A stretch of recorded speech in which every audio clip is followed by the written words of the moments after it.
Hello, one and all, and welcome back to LOE Endure. This is the fifth round of the championship. We're reaching the halfway point of the season now, and to mark this halfway point, it is going to be the Canadian Grand Prix ahead of us here tonight. We know how it works now in Endure. Normal short qualifying, then a full 70 lap, 100% race, just like in the real world, where the drivers will do battle.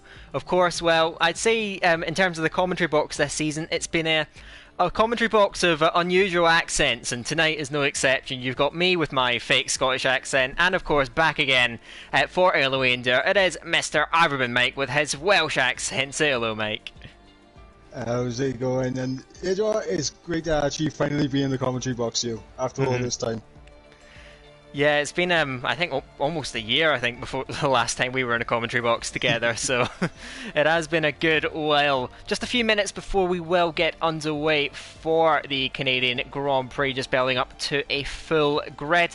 Speaking of that grid, though, we are just going to run through because, of course, as you guys probably know by now, this is a realistic performance championship. And so, of course, these guys are going to be placed into cars based on their pace. To make the grid as close and competitive as possible to try and keep things competitive. So we're going to run through the order. I guess first off, from the fastest car down, we've got the Red Bull. We have Sir Ivo and ERS Major.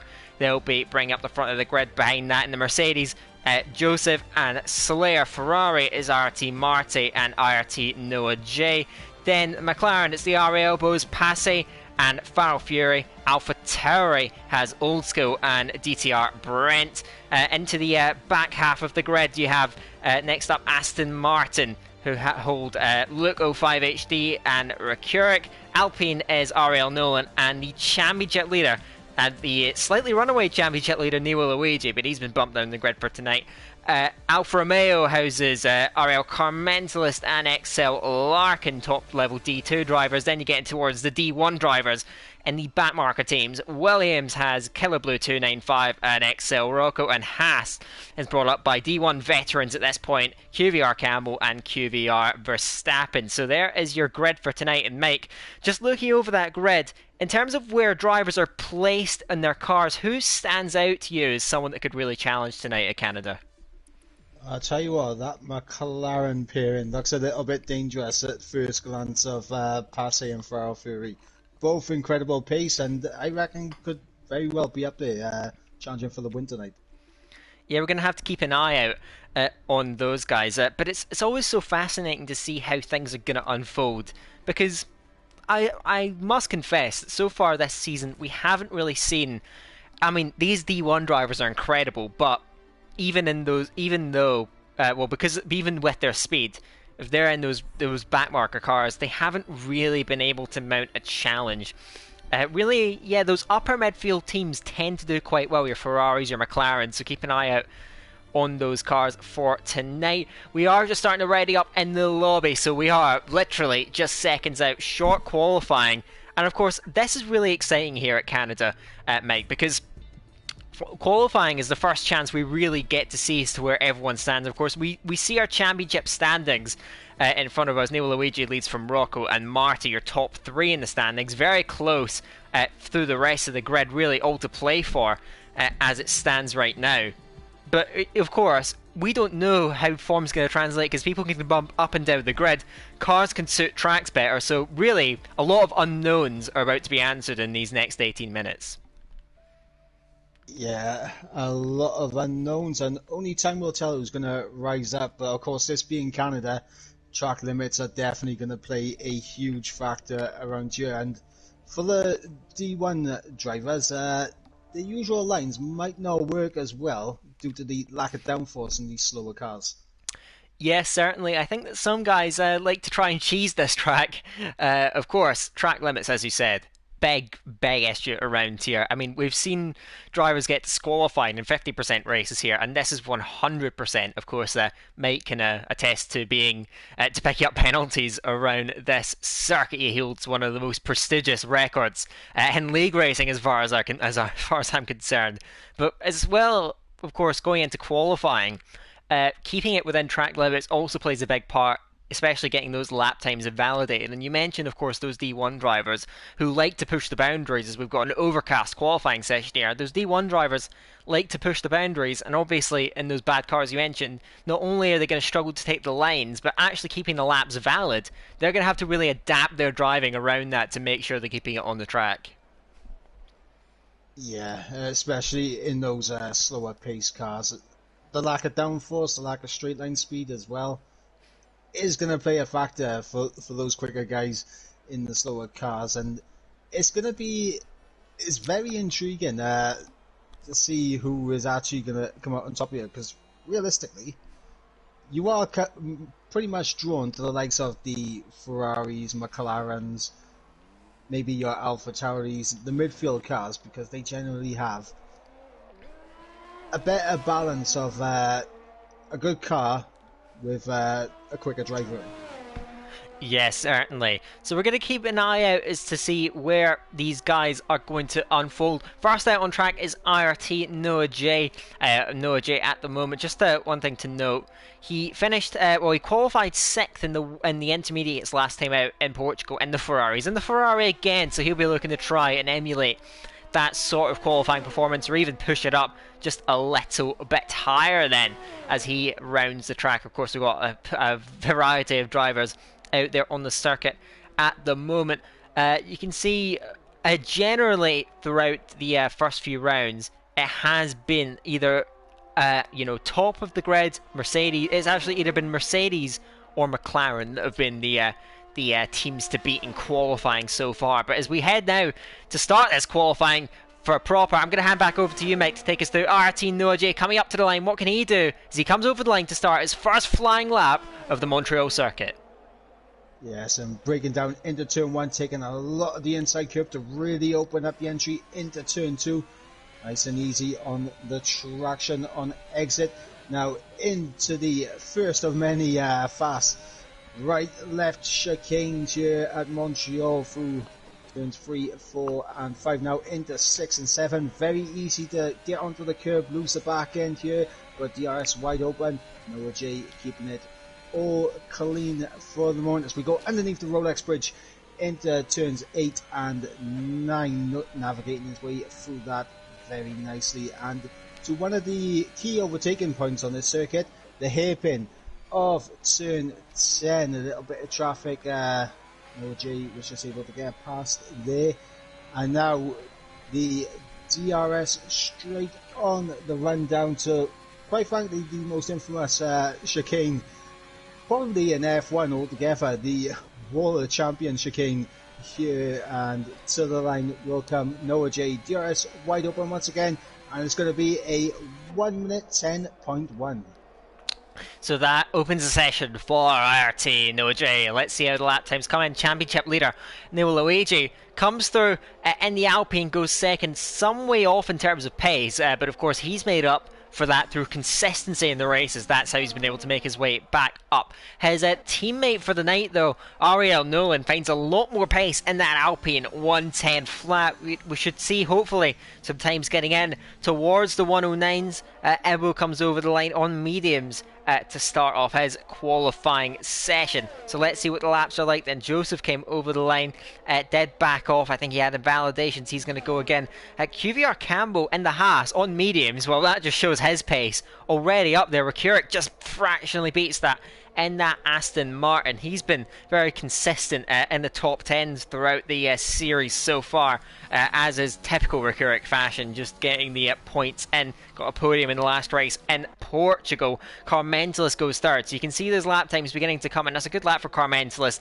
in the Alfa Romeo. But Nolan finding a lot of pace early on. Of course, we would expect times in the 109 somewhat soon, but he gets a lot of pace out of that car, and that's a very encouraging start to a man that we know can put it together over one lap.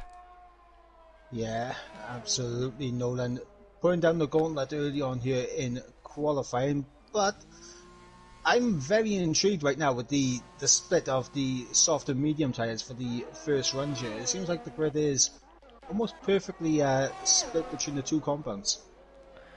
Yes, certainly. I think a lot of guys. Oh, as I've just seen Joseph out of that final chicane, he stacks it into the wall. Manages to keep it in the session, but that's a lot of damage and a lot of debris from the surface of the track as it stands lower than Verstappen. Williams, of course, underpowered cars for the night. But Nolan looks like he does establish himself on those first runs. But Wreck, I think, on those mediums also showing a lot of promise. Of course, the gap isn't massively big around this track between the compounds because it is just such a short circuit. But Wreck, being the fastest of those medium runners so far, has to be really encouraging for the Flying Finn. Getting himself up there, and he'll be looking on merit, you have to say, if you convert for tires. He's definitely third fastest right now. Yeah, Rick absolutely putting a brilliant first lap on those mediums. He's just switched over to the soft compound tyres now in the pit lane. So I guess we'll have to wait and see what he can do on the Red Bull tyres. But right now, in terms of lap times coming in, we've got a decent amount, but we've also got cars out there struggling to stay within the track limits, and XL Larkin being one of them. Yeah, very uncharacteristic, it must be said, for someone like Larkin.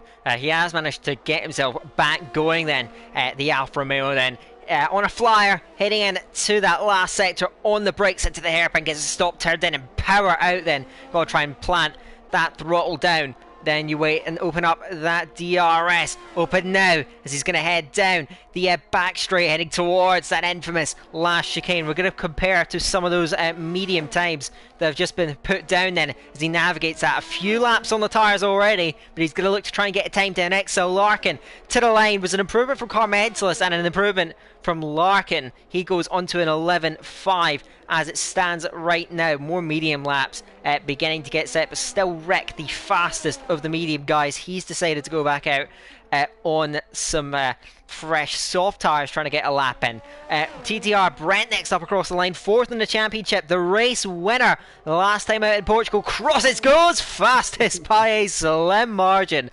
110 flat, and just a hundredth of a second clear of Ariel Nolan. So that's a little incremental increase in pace out there on the circuit. QVR Campbell is out on those mediums, looking to try and usurp Wreck as the fastest medium runner. There he goes over the line, does a 110.8 for his time. So some of these guys lapping consistently on those mediums, waiting to change to the softs later on. It's still remaining overcast, doesn't look to be an imminent threat of rain, but Brent improving to the top. But I think you're going to see Nolan and Noah J, who showed a lot of potential in that first run, they'll look to try and strike back and retake that pole position, that provisional pole position from DTR Brent.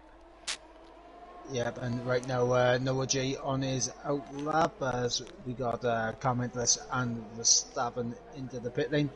Old School setting a very good first opening lap on those mediums as well, getting himself up into P9, so a good showing there from the man in the Alpha Tauri early on. But yeah, still waiting for a few lap times to come in. One obviously by XL Rocco, another of the veterans here in LOE in the slower cars in the Williams, and be interesting to see what he can do. He's out there on the set of sauce right now, coming into the hairpin. A little bit of traffic up ahead of the Mercedes of Joseph, and we'll wait for Joseph to get out the way, and he does. DRS wide open now for Rocco. How is he going to keep it all together now through the final chicane? Keeps it valid, which is a good start as Rocco now comes to the line, and it's going to be a 10.3, a very good lap here from XL Rocco. Yeah, Nat Williams, that's a very strong lap indeed from Mr.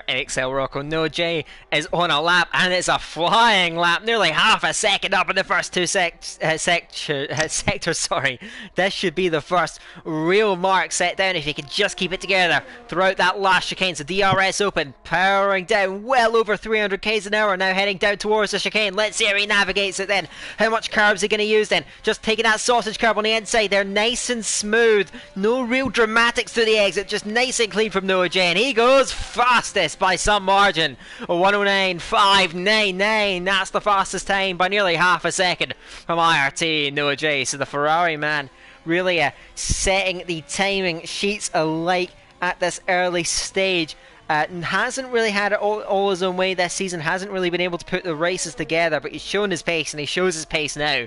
109.5, that's some marker to set as we see the lap times continue to come in. Marty in the other Ferrari just jumps in behind, and Passy, we mentioned the McLarens, and there's the first of them getting a competitive lap time in. Passy coming to the fore, and as we said, the three teams you mentioned, Ferrari, McLaren, AlphaTauri, those three teams, the top three at the moment then, just showing that upper midfield really is the place to be at the moment.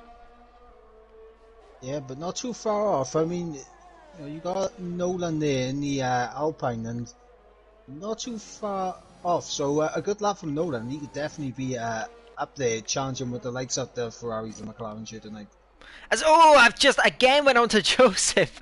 I seem to catch this man at the worst times, and now the Mercedes is off the road again without a front wing. So he's going to try and recover that. Again, manages to stay within the session.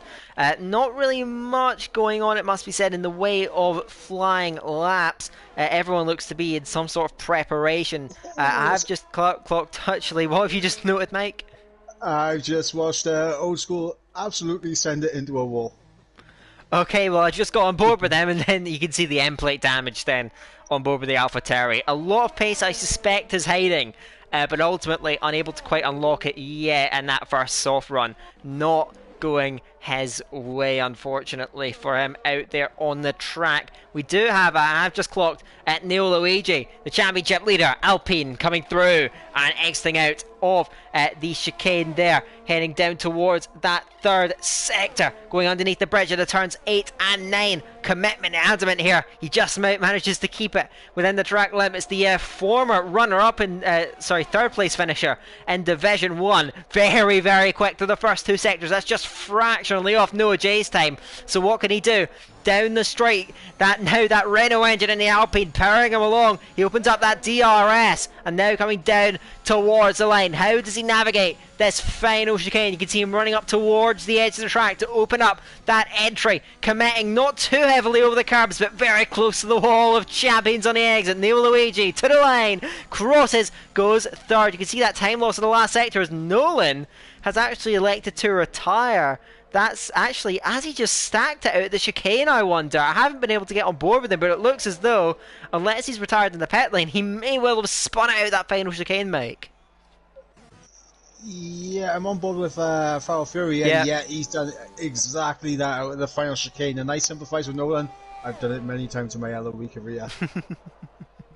Yeah, and we've seen Nolan trying to get a banker lap in. It was a good time and he was right up there, but ultimately, of course, he is not going to be starting where he wants to. That's for sure out there at the moment. So Foul Fury is out there now in the McLaren, navigating turn 6, now through turn 7. Big traction zone there, you got to try and keep it clean while trying to carry the momentum through the exit. Now turns 8 and 9, using that shadow as a reference to turn it in. You've got to use as much of the curbs as you can. He runs a little wide through turn 9, manages to wrestle it back onto line. His teammate second at the moment. Foul Fury is not doing too badly, but he does break very late into the hairpin, runs a bit wider than he would have wanted to. Recovers the car now, and now he's going to open up that DRS once again, over a kilometre long, this straight all the way down to the final chicane. How does he navigate it then as the times continue to come down? I think that was Rick improving. Goes onto the 110 flat. We saw his potential on the mediums, exploiting it now on the softs.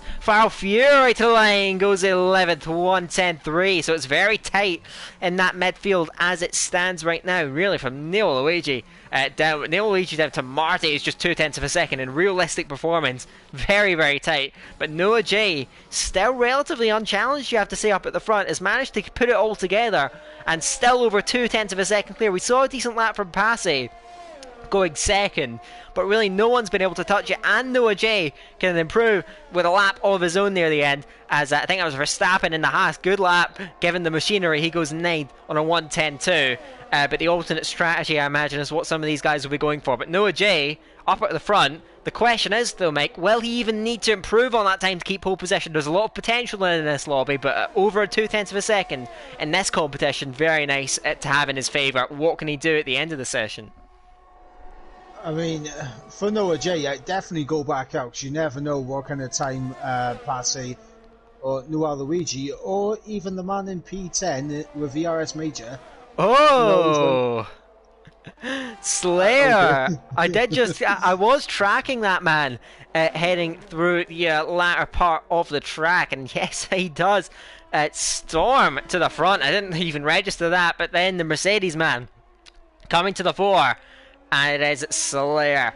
10,077 going to the top at the moment. Very, very strong lap. So Noah J, as it turns out, will need an improvement to try and get himself back on to that top spot. We'll see how things are going to unfold. But yes, Slayer, great lap. The question is, will he be able to hold it with that? I don't think he will get another flyer, and we will see how that is going to unfold as we head into the last 2.5 minutes of qualifying here in Canada.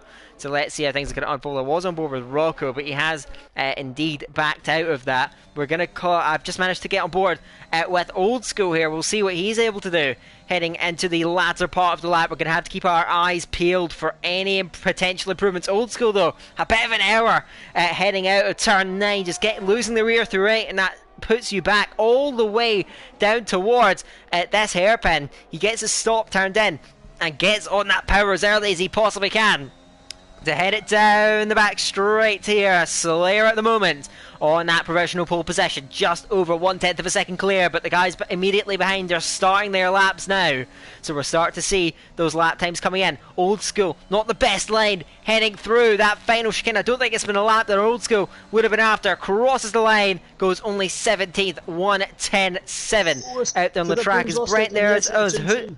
Sorry, mate. Killer Blue lost it on the exit of turn 2. I was just on board with him. Killer Blue. And he stacks it straight into the wall.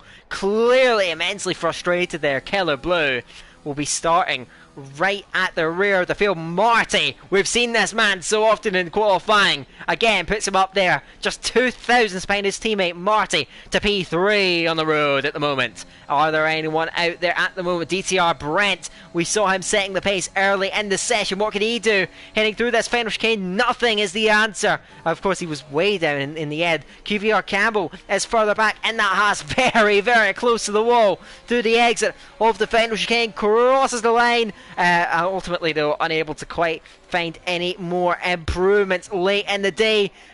Is there anyone that can find that time late on here? We have got one of the Aston Martins heading up towards the line. I think I was just starting a flying lap. Luke has just crossed yet, and Valid is going to go again for one last bite of the cherry out there on the circuit. Carmentalist is down. He's going to look to try and find more then. The Haas drivers are out there. QVR Verstappen improving, but invalid. Again, setting up for another flying lap. The time ticks down, and you can see those track limits that Mike mentioned earlier. These guys having to push well, keeping it within those white lines. Neil Luigi is invalidated on his flying lap. At the McLaren of Feral Fury is half a second down, not finding the time that he needs to get himself further up the front. Behind it's an Aston Martin. It's Rick, and he looks to be on a clean enough lap. So now heading in towards the final chicane. Raises as much of the track as he can. The clock has expired. Now we're going to see the final laps. Rick crosses the line, goes fourth. Good lap from the Finn. Puts himself right up there into P4 on the road at the moment. Is there anyone else out there? Joseph, teammate of the pole setter Slayer, on a very good lap, 8/10 up, crosses the line, goes 10th, in the end. He puts himself just within that top 10, but I imagine he might want to get knocked out of that. Of course, that fight for the quote-unquote poor man's pole position, as me and Jacob like to call it, for that P11 spot. Let's see the last lap times coming in now. Ariel Carmental is 16th at the moment in the Alfa Romeo, crosses the line, stays 16th. Behind him, I did mention Rocco, he is 12th as it stands, and that looks to be qualifying done with. Slayer on pole position then, getting the lap in when it counts, and the Mercedes man puts himself up to the top of the timesheets. Then it's the Ferrari, so it is the front running car, Slayer, and then a slew of midfield cars in behind. That is the end of qualifying, Mike. A very frantic end. We have a Mercedes on pole position. That's for the 4th time in 5 races. The guys that get into that top car, well, you have to say they're making the most of it. Yeah, absolutely. Mercedes and Ferrari at the top, and it seems very familiar. If you remember a few years ago, Sebastian Vettel versus Lewis Hamilton, the infamous switch of the boards showing where they finished. Yeah, certainly. We'll see how that's going to unfold. Just a quick run through it. Slayer from Noah J. Marty, then Rick on the second row. Third row is Passy, Noah Luigi. Then Luke, Brent, Nolan, Old School round at the top 10. Free choice of tyres for Joseph, Rocco, Campbell, Verstappen, Major, Farrell Fury, Carmentos, Larkin, Killablu, who we saw crashing out, and Ebo rounds out the grid. That is it then. That is how things are settled towards the race. 70 laps it is ahead of the drivers. It's going to be grueling, because Canada, such a tough one to get right. We mentioned the track limits, and of course, we know the World Wall of Champions, but this track as a whole, the walls are always looming at the exit of all of these fast chicanes, and so going 70 laps without any major mistakes, incredibly difficult even for the very best. Yeah, and especially with the overcast conditions that we have right now, could be playing in the minds of everyone out there on the grid, and they may be thinking possible changeable conditions, and Canada is famous for it. We're going to see if it happens here tonight. We'll see. Indeed, of course, who can forget that 2011 race around here? Let's hope it doesn't run on for quite as long as this. We were discussing this just before the stream. Let's hope that we don't get anything of the sort, as we now look towards the first formation lap to get things kicked off. One thing to note, 70 laps, of course, in this championship. Points are given out for every single lap you complete, so even just getting to the end, 70 laps I think is the biggest points haul we're going to have at the end of a race. So you need to try and keep out those barriers, need to try and stay in the race. Don't retire on purpose even, because getting 70 laps on the board, that's 70 potential points for these guys to pick up. I mean, that's more points than what you get for a win. So really, these guys have just got to try and keep it, persevere, because just finishing the race, that's a massive bonus for you in the championship standings. Yeah, keep your head down and carry on, as will be the message of the day from both us in the comms box to the drivers out there on track. But 70 laps away, track limits to contend with, possible changing conditions, looking at the clouds, and hopefully, I mean, you mentioned it, I'm just trying to make sure that we don't absolutely jinx it. Hopefully, knock on wood, no 2011 repeat for us in the comments box, please. Well, the race that I commentated on at France, we had a safety car fiasco. I definitely hope that we get no repeat of that tonight as well. Just in terms of tyre choices outside the top 10, a good split between mediums and the softs. Rocco, Verstappen, Farrell, Fury, Carmentos, generally more experienced drivers opting for the mediums, but also plenty of drivers going for those soft tyres, so we'll see how that is going to unfold. Joseph, Campbell, Major, Lark and Killablu have just collided on the formation lap, and Ebo on those soft tyres, but now they are going to take the grid, and so we will see how things are going to unfold. All 20 drivers now looking to settle, and so we'll see who's going to get the run off the line. Pole position has the dirty side of the grid, also has the inside line though. Into turn one, can Slayer keep hold of that lead? Long-time professional pole setter IRT Noah J right alongside him as we look to get ready to go. Here we go then. 70 laps of racing ahead of us at Montreal. We have 5 red lights. Quick release and we're off the grid in Montreal. Who's got the best start from the front? Slayer. It's a great start from Noah J. He's going to try bomb it round the outside, and a turn one leads the way. There's the Ferrari. Slayer has to tuck it behind. Good start from Mercure. Gets inside of Marty. Slots himself in a P3 on the road. Then Luigi battling with Passy, heading down towards the second chicane as they all filter through, then trying to keep it out of the barriers, of course, and hopefully no damage for any of the drivers as they filter their way through towards the middle sector. They all begin to get into that that single file formation and out on the track. You can see them all fighting further down in the midfield. I think we saw Joseph off the road in the Mercedes losing several places then, dropping down all the way down the grid as it stands then. Behind you got Farrell Fury attacking Verstappen. McLaren going round the outside of Haas. Great little move on the braking for Farrell Fury. He gets the move done up into 14th place, trying to make the most of his mediums and making the most of the softs outside the top 10. ERS Major to the inside of XL Rocco, getting balked in though by QVR Campbell, trying to power his way out, unable to quite get through on the Williams, who maintains the place. So that is going to be one lap in the books then. Noah J still holds that lead then. Slayer though, the pole sitter, right underneath his rear wing as they head to the end of the first lap. So those two out front. Major and Campbell swapping places then. Major getting past Campbell with that superior straight line speed in that Red Bull down the straight. 2 cars into the pit lane. Joseph, 3 cars into the pit lane. Joseph Carmencelis, Carmencelis getting a penalty early. So those guys going in, and for those 3, disaster early on in the race, and Carmencelis an early penalty as well. Not the start to the race that those guys were after.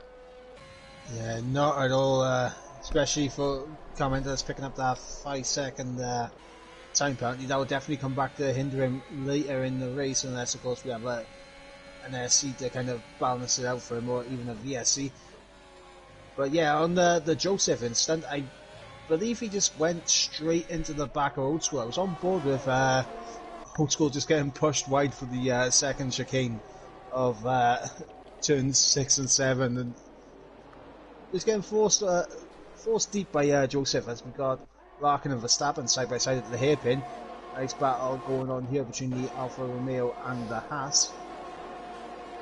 Yeah, those guys going at it. Several side-by-side battles all the way up and down the field. Brent and Neil Luigi went at it then. Larkin, again, much more straight-line speed than Verstappen. Being in that Haas must be a painful experience. Verstappen to 16th on the road at the moment then. Up at the front, where as we saw Killer Blue and Carmencelis, they're having a fight out there way down the field. Different tyre choices for these guys. Carmencelis opting for soft, a shorter stint. Killer Blue looking to go longer on those hards. Will try and stay with Carmencelis as long as he can. 2 and a bit laps down in the Canadian Grand Prix, and it's Noah J who leads the way from Slayer Rekurik. Marty, who we saw qualifying up in third, struggling slightly to live with this pace at the moment, but he hasn't quite burned as much battery. Rekurik is working very, very hard to stay with them, but Slayer, you have to say, the pole sitter, looks extraordinarily comfortable on pace. Joseph has elected to retire, and I guess he wasn't listening to myself and Mike before we got going in the race. He is out of proceedings, unfortunately.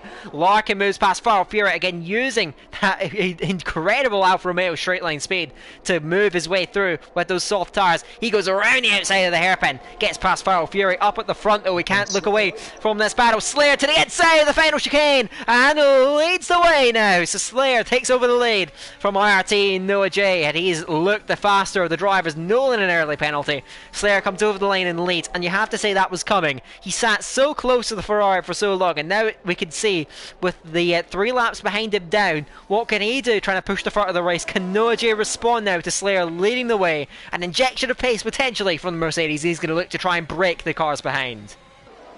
Yeah, and also in behind Passe getting past Marty, so both Ferraris losing a spot there down the DRS straight, as Passe is now up into P4, looking to go into the back of the Aston Martin up ahead of Rekurik. We did see Marty struggling a bit to live with the top 3. Passe looks a lot more comfortable though, has more battery to his name than Rekurik, so he's going to look to try and squeeze and apply some pressure. Marty though may be on the defensive. Brent has made good progress early in the race. He sits up behind the Ferrari at the moment as Slayer already looked to break away. I think he made a bit of an error through the hairpin and just lost some of that time, but immediately getting it back with that Mercedes straight line speed and trying to pull clear. DRS just for Noah J, keeping him in contention as it stands. Further back, ERS Major cruises past Ariel Nolan. Alpine going through. Red Bull going through on Alpine, and he continues his remarkable progress, but he makes a mistake heading through the chicane, and now Nolan's going to pick it back up on the exit, gets back in front. ERS Major feinting to the inside, trying to get it done on the brakes, and he's going to send it on the inside of the Alpine, but Nolan taking the apex speed and will hold around the outside. He manages to hold on. Further up the road, there's another battle then. Brent sweeping round the outside of Marty. Wow, Brent getting the move to Marty into the wall, gets the rear end spinning around, and the Ferrari tries to recover it, but there's a mistake, and his struggles early continue. It was a brilliant move from Brent, who continues to move through in this race, but Marty looks to be really struggling. His qualifying pace was superb, right with Noah J's teammate, but right now he's just struggling, and I think he might have damage because you can see him understeering all the way across the track. I don't have a good view. It looks like he doesn't have any visible damage, but he's certainly struggling out there. Marty now he's going to try and hold these guys up, and you could suspect with Slayer setting a furious pace out in front, there's an opportunity for those top 6 guys to really establish themselves and make a break at the front of the race. Yeah, as Slayer just unable to break away from Noah J enough to drop him out of DRS range, and that's what's saving Noah J at the moment from possibly being under threat from Mercuric and Passe in behind, and Passe making good progress getting onto the back of the Aston Martin here. So I'd say potentially could be lining up a move in the next couple of laps, as Noah Luigi has dropped out of DRS range of Brent, who's also making his way up the order very nicely in the AlphaTauri. Oh, Nolan puts a big squeeze on ERS Major. The Red Bull and the Alpine still having an insane battle. A huge lunge into turn 6, and the doors immediately close. Out over ambitious, I have to say, for Major. The door was always going to shut there against a driver like Nolan. So Nolan trying to escape himself up the road. That's bunched everyone up, and we've got an opportunistic lunge here. Larkin trying to attack Rocco. Rocco trying to attack Campbell. In the end, they stay in the same places, but Campbell understeering in that Haas. Major now gets past Nolan. Nolan, I think, made a mistake through turns 8 and 9 and gets through. Rocco now outside of QVR Campbell. Can he get more grip for the medium tyres as the stops? We get to where he goes right around the outside there. What's you seen, Mike? Verstappen making contact with Larkin, almost tagging the Alfa Romeo around it, as Larkin able to keep his car under control, but Verstappen there just putting his nose into the hairpin a bit too much for Larkin's liking. A huge flurry of cars heading to the pit lane, 2 of them on medium, so they probably may have picked up damage. Campbell and Larkin going in early as well. There was a bit of a scrap out there on the track. Let's see. Yeah, front wing changes galore in the pit lane at the moment, so it looks like there has been contact between a lot of these guys, and they're going to re-emerge some way down then. So Rocco to softs, Farrell Fury, Campbell mediums, Larkin to softs. So you can see those roles reversing, and again Nolan getting through on ERS Major, and again Major fighting back then. What a battle between these two as they head towards turn 8, as Noah J picks up a penalty from the leading bunch. Very intriguing, and Slayer might just be able to get that break that he's been chasing, and now the gap begins to extend. Oh, just over 1 second between them now as Major Nolan lets Major through to get DRS, I believe, down the straight. There could be more DRSing further back then. Neil Luigi's up behind Brent, looks fairly content to sit there for the moment as Nolan and Major. Nolan has burnt a lot of that battery in the Alpine engine. It looks to be spent into the pits though. We see Brent. I think Brent then just going in for that early change. Of course, strategies, a lot of unknowns in an 100% race as Passe moves past Noah J to turn 1. Gets that second on the road. He's continued to move up as the McLaren, but you can see those pit stops now beginning to come through. Brent is in actually a wing change, and Nolan coming in as well. So these guys, looks like they are struggling to get as much out of their car, really. It looks like Nolan didn't have a wing change, but Brent certainly did. So we're already seeing, Mike, even at this early stage, drivers putting the car on the wall, not doing them any favours at all. And, well, they've got to try and keep it out of there. Nolan does emerge just in front of Ebo, trying to push away now on those mediums. But you can see already these guys going into the wall, and that's already hurt a lot of drivers in this race. Because, I mean, just one wing change and you're losing a huge chunk of time. About half the grid already have had severe incidents in this race at this point. Yeah, and I was going to bring it up before Brent came into the pits. He lost a lot of time to the top pack, so indicating he must have either had a bit of a half spin or just completely made contact with the wall. Noah Luigi though did hit the exit on the wall of champions, so he possibly could have some minor damage or possibly something going on with his car as the RS Major gets through on Luke and up at the P6. So Red Bull going well and sets the fastest lap of the race so far. Yeah, so really making that impression at the moment. Then we saw his pace earlier, got kind of locked into a battle early on. Of course, we saw him going at it with Nolan. ERS Major now to P6, trying to chase down Neil Luigi in front. The penalties are already starting to pick up. Larkin, that's a driver that isn't usually one to pick up many penalties, but you can already see that anyone can be a victim of those. The softs look to be struggling. Ariel Carmentelis, who I actually saw bring out yellow flags, so I think he may well have put it in the wall. And a nightmare race. Yeah, no front wing in that car.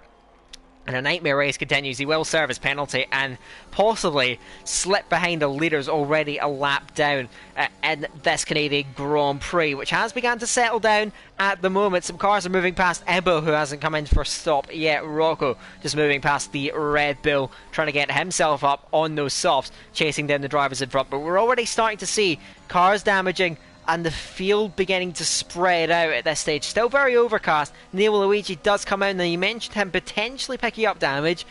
The rest of the soft runners still continuing on. Neil Luigi comes into his pit box, and another wing change for a driver that isn't usually picking up damage. A race winner and championship leader in this championship. So this is very intriguing. Neil Luigi will have to recover now. And there's just 8 drivers that haven't pitted, and for the most part, I think all the guys that have pitted, apart from maybe 1 or 2 that pitted as planned, really all these guys picking up damage. We're so early in the race here, mate. We're already seeing penalties, already seeing damage being picked up. We're only 1 car down, but already this looks to be turning into a bit of a race of attrition, as we sort of predicted. Yeah, definitely. It is all about survival with this track, survival with the track limit, survival with the rules. Just keep your head down. You may not need to drive at full tilt every single lap. You can probably just get your way up the order just by taking advantage of everyone else just overstepping the limits. Yeah, as I was just on board with Brent getting past Nolan with DRS, and Brent starting to pull away now from Nolan, but we should see Nolan start to come back with DRS now. We've got Luke 05 HD to the pit lane. This looks like a premeditated stop. Another set of soft tyres going on, very intriguing. So you imagine his second stint will not be significantly longer than the first. He'll look to try and get the jump on some of the other drivers. It's a runaway group of 4 really, as it stands in the race. Major we saw getting into scraps. Old School hasn't quite had the pace to live with these guys. Luke 05 comes out right in front of DTR Pit Brent then, just in front of the AlphaTauri is the Alfa Romeo. Of course, Luke 05 HD, a race winner in the series already, but lost a lot of points by crashing out very early on in the last race at Portugal. So he's going to try and recover some points now. Of course, you have to try and stay in the race.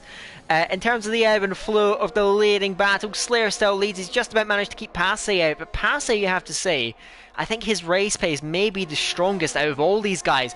And the leading quartet that we have, looks like that leading quartet is pretty much going to stay out. Rakurik is struggling a bit to live with the pace. He's slowly been dropped by these guys. But Passy now working his way towards DRS of Slayer.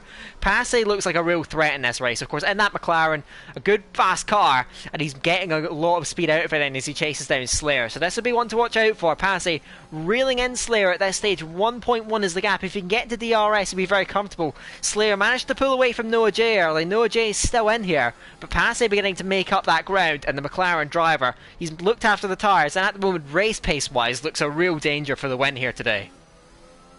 Yeah, and now this is where the psychological battle will begin between Passy, Slayer, and Noah J. Who's going to bite the bullet first and go for the undercut? That's going to be the big question. And to be honest, I think if Passy goes to the undercut, I think Slayer and Noah J may struggle to get back within a battle with him. Well, let's see how that is going to unfold. He still needs to catch, and Slayer has responded, I think, with a bit of battery on this lap, but Passy now using a lot down in a straight. Both the McLaren and the Mercedes very quick in a straight line. The Ferrari is not so quick in a straight line, though, and Noah J with no battery usage is at risk of being dropped here. He's got to try and get himself dug in here. These guys all staying out on track at the moment, with the exception of Rakurik. He dives to the pit lane. It's going to be interesting to see where he emerges relative to a lot of the other guys. ERS Major you mentioned then, is that just coming out of the final chicane? Looks like he's held onto the car with no damage, but just a bit of a moment for the Red Bull driver there. Yeah, it looks like he just hit the curb a little bit naughty there and caught an absolute snap on. as the Red Bull driver. As it sometimes goes around this track. Kurik emerges a few seconds in front of his teammate Luke 05 HD. Luke will try and hunt down that gap with soft tires, trying to make the most of it. It's mediums for Rick, so he's going to go for a more extended stint. Probably will stop before the end, as there's a series of penalties being picked up then. One of them, Passy. So now Slayer leads, and now Passy has managed to get towards him. Noah J is just about keeping up. I think he just about grabbed DRS. He may have just missed it. No, he does have DRS. All these guys are still with it, but Slayer has that advantage of not picking up a penalty as of yet. These three now well up the front, but they've got to be conscious of a potential undercut from Rick. Rick's still penalty free. He was beginning to drop back from these guys at the end of the stint, maybe not quite getting the tyres in that window. But the Aston Martin man is still very much in this, and of course these three, if they stay out for too much longer, they may have more strategic options later on, but they don't want to give up track position. Rick is going to be very fast on that medium compounded tyres as old school pits, as major pits, my apologies, but Rick going for that undercut, and you imagine Passy, Slayer, Noah J, these leading trio now, you have to imagine they're going to come in soon to try and counter Rick's undercut, and with fresher mediums on board, you can imagine they'd still have that potential. But I suspect the pit stops are coming soon then, and we're going to see the race beginning to neutralise itself and really see where everyone stands.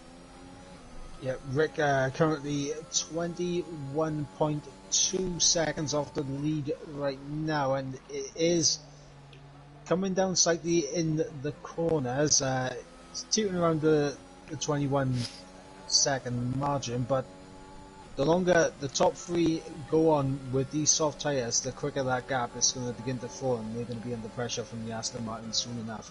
Passy goes for the race, lead into the final chicane and gets it. Passy then with the move. And the McLaren man who used a lot of battery, he wants to be leading, and he is leading. Noah J to the pit lane.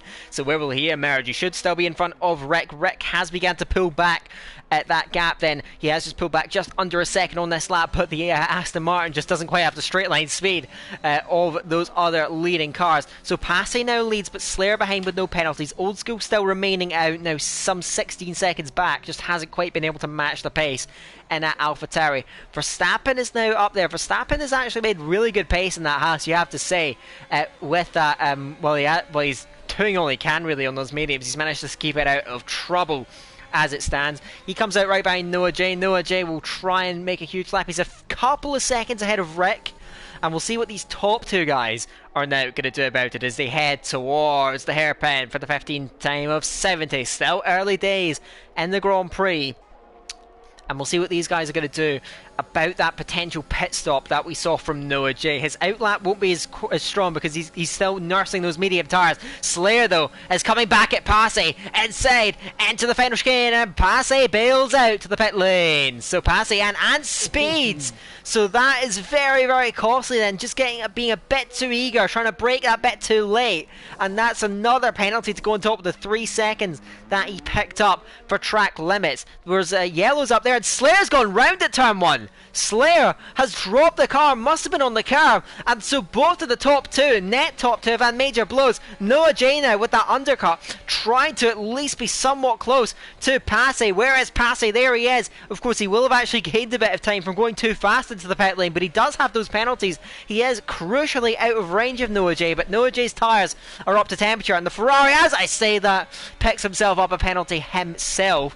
And now Rick is penalty free. Slayer has gone round. He may still be somewhat close to these guys, but the tyres are clearly going off. He was sliding as well, heading through at turn 9 there, and so Slayer really struggling. So now these leaders are out now having issues. There's hardly a driver in this race that hasn't had issues. The race of attrition continues, still 19 cars in it. And what's a very, very wild race, there's not going to be much in it despite it, because everyone's made a similar amount of mistakes at this point. Slayer will dive to the pit lane, but Passy will easily jump in them. That spin's going to be costly, but for the rest of the drivers, the penalties are going to be costly. So let's see how these guys are going to work out. Slayer is going to come in, but he'll be ruining that he didn't follow Passy in, because he would have survived that. Now with new mediums on, and he's going to need a big recovery, the pole sitter, from that mistake. Yeah, and I think Slayer could possibly end up behind Brent here, perhaps, who's just crossing the line now. He's going to 100% come out behind Rick and Verstappen. Will Brent be able to get him? And Brent does get ahead, and Slayer now in a bit of traffic.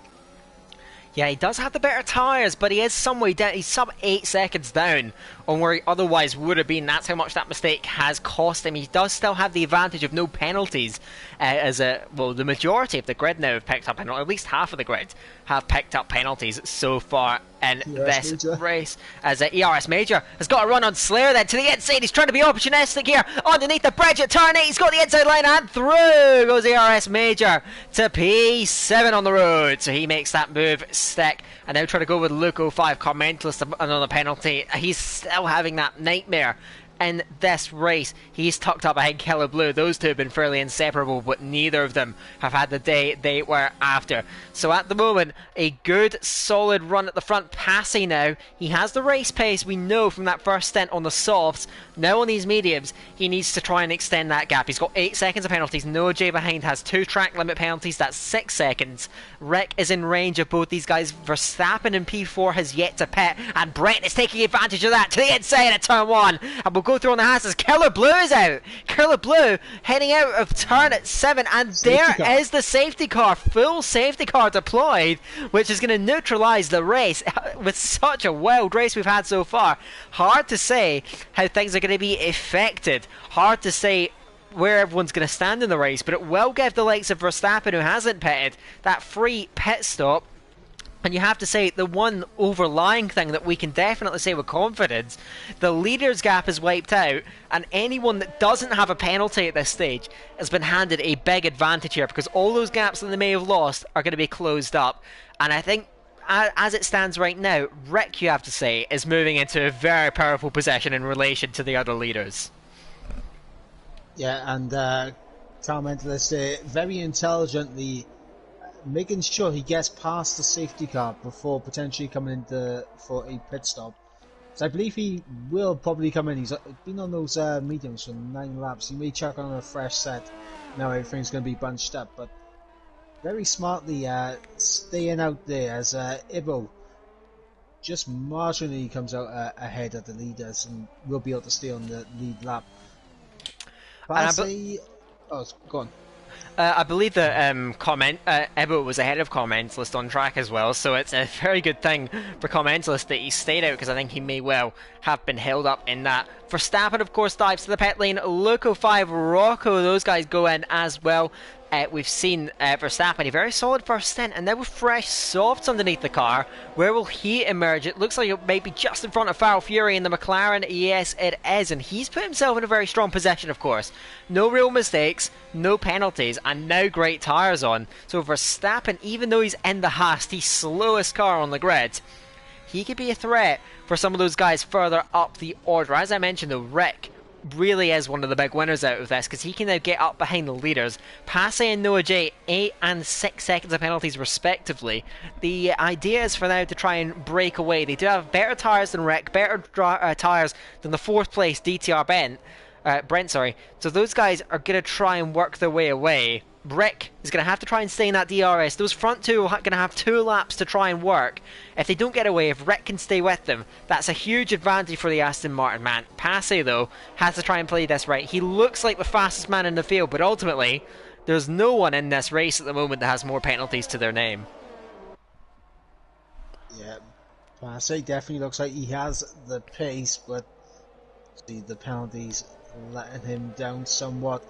I'm very intrigued at the moment with this potential battle between Nolan and Noel Luigi, and we got Old School and Verstappen just in behind as well. I am very intrigued by this battle. Yeah, those guys are going to be drivers to watch, there's no doubt. Of course, Farrell Fury and Campbell, interestingly enough, those guys not in a great position because they have stayed out on aging mediums. They're just going to try and keep their normal race strategy going. Everyone behind has pitted to try and get fresh medium tyres on. Of course, Commentalist, who is, well, still very far down, will eventually get back onto this. We may have to wait just another lap after this before we do get back to green flag racing. So we will see how everything is going to unfold. So Passy will lead, and we'll see how he plays this then, because really It's going to be a difficult one to break away. Of course, the last sector is just the hairpin and then the straight. Really, you've just got to go anywhere on the straight, or maybe run it up to the line after the chicane. We'll see what Passy does here on what I suspect will be the next lap after this will get underway. But yeah, because the last sector is very basic at this circuit, really there's not many opportunities to break away. So Noah J, if he remains focused, and we know the pace that he has shown as well in this race, he's been very close to Passy all night. We'll see if he can try and match him, because Passy's going to try and break away. Noah J can go with him. And yeah, Noah J is going to have to try and respond to that. But Passy, where do you think he can go in this very limited opportunity in this last sector? What do you think he can do then? Do you think he's going to go early on the straight, or wait and run it up towards the line? It's an intriguing one, because he could obviously go very early. He could go straight out of the final chicane as well, maybe catch Noah J sleeping a little bit, but I don't know. I think from what I remember of racing Passy way back when, he does tend to go early under the safety car, so I think he'll probably go early again here. Well, we'll see what the tactic is going to be. When we come over the line, we will have 49 laps of racing still in front. It is still quite early days. This race has already seemed like it's went on forever. There's been so much going on, so many incidents throughout the field. Somehow we've still got 18 drivers left in the race. It's just Killblue and Joseph that won't be picking up those full lap points as it stands right now. Carmentless was on the verge of going a lap down, so he'll be pleased to have that gap cut right down as he just latches onto the back of the train. He served a 5-second penalty. He's just down to 3 seconds of penalties at this stage, but still a long way to go in the race. These drivers are going to have to remain vigilant and trying to keep it between those white lines. Focus can definitely drop. The safety car is only going to lengthen the race, so we'll see how things are going to unfold as we should get back to racing just very soon. It should be in this lap, and there is the message then. Safety car is coming in this lap. Passy will control the front of the race. He'll let the safety car go for a little bit. And of course, Mike has mentioned Passy has a tendency to try and go early. So let's see if that is going to be the tactic for the McLaren man. Noah J is sitting off the back. He's going at a decent speed as Passy, actually. Not too slow as it stands. He's keeping that pace up, and he's running up towards that final chicane. The safety car goes to the pit lane now. He's free to go at any moment now. He's still waiting, still waiting. Now he begins to slow it up. We're nearly 150 k's. It is quite a fast restart that he's going for, then keeping the temperature in the tyres. Waiting, waiting, waiting through the final chicane. Now backs it up as we come up towards the line. He is running towards the line, and there he goes, and he does catch Noah J just slightly off guard. Gets away now, and it is Passy who leads the way as we get back on the way. Is there anyone that's been really caught off guard? A few feints throughout the field, but no strong moves being set. Everyone just sitting in there. Carmentless moves past Ebo at the back of the field as Ebo jumps out of the way in a very Ebo fashion then. So as it stands right now, it's up to Recuric to try and stay with those front guys. ARS Majors looking on the attack, but he gets off line, hitting in the turn 5, recovers the car, but that could have been very, very nasty for the Red Bull man. He manages to get himself back. We've seen the pace and the aggressiveness that he's been able to show. Verstappen on the back of Old School. You were anticipating this battle, Mike, and he's looking on the back of the AlphaTauri. Can he get a better run out of turn 9? Yes, he can. He's going to get up and alongside Old School, trying to look left and right for a move into the air, but he has more grip from the soft tyres then. Is he going to send it on the brakes? He has a look. Now commits into the apex then. It's all about the traction on exit then. Old School keeps it level, and you suspect the AlphaTauri surely can overhaul the Haas then as they run level and parallel down the straight then. Both on battery, both giving everything, but there is that AlphaTauri straight line speed that powers him away. And Old School keeps holding 9th place, but Verstappen still trying to make progress with those soft tyres underneath him at this stage. No real changes in position, and everyone's still as they are. But Passy has had a big first lap, and he's got away. Passy now getting the tyres switched on, and is 1.3 seconds in front already. This is crucial for Passy to get that lead out, extend that early. We know the race pace he has, and now he's trying to use it as Campbell moves past Farrell Fury, heading into the second chicane on the lap. Then Farrell Fury is dropping back, so it looks like he's made a mistake, and he loses 3 places then. He's got Larkin looking up his inside. Will not make it as Ebo is into the wall behind. Heading out of turn 4.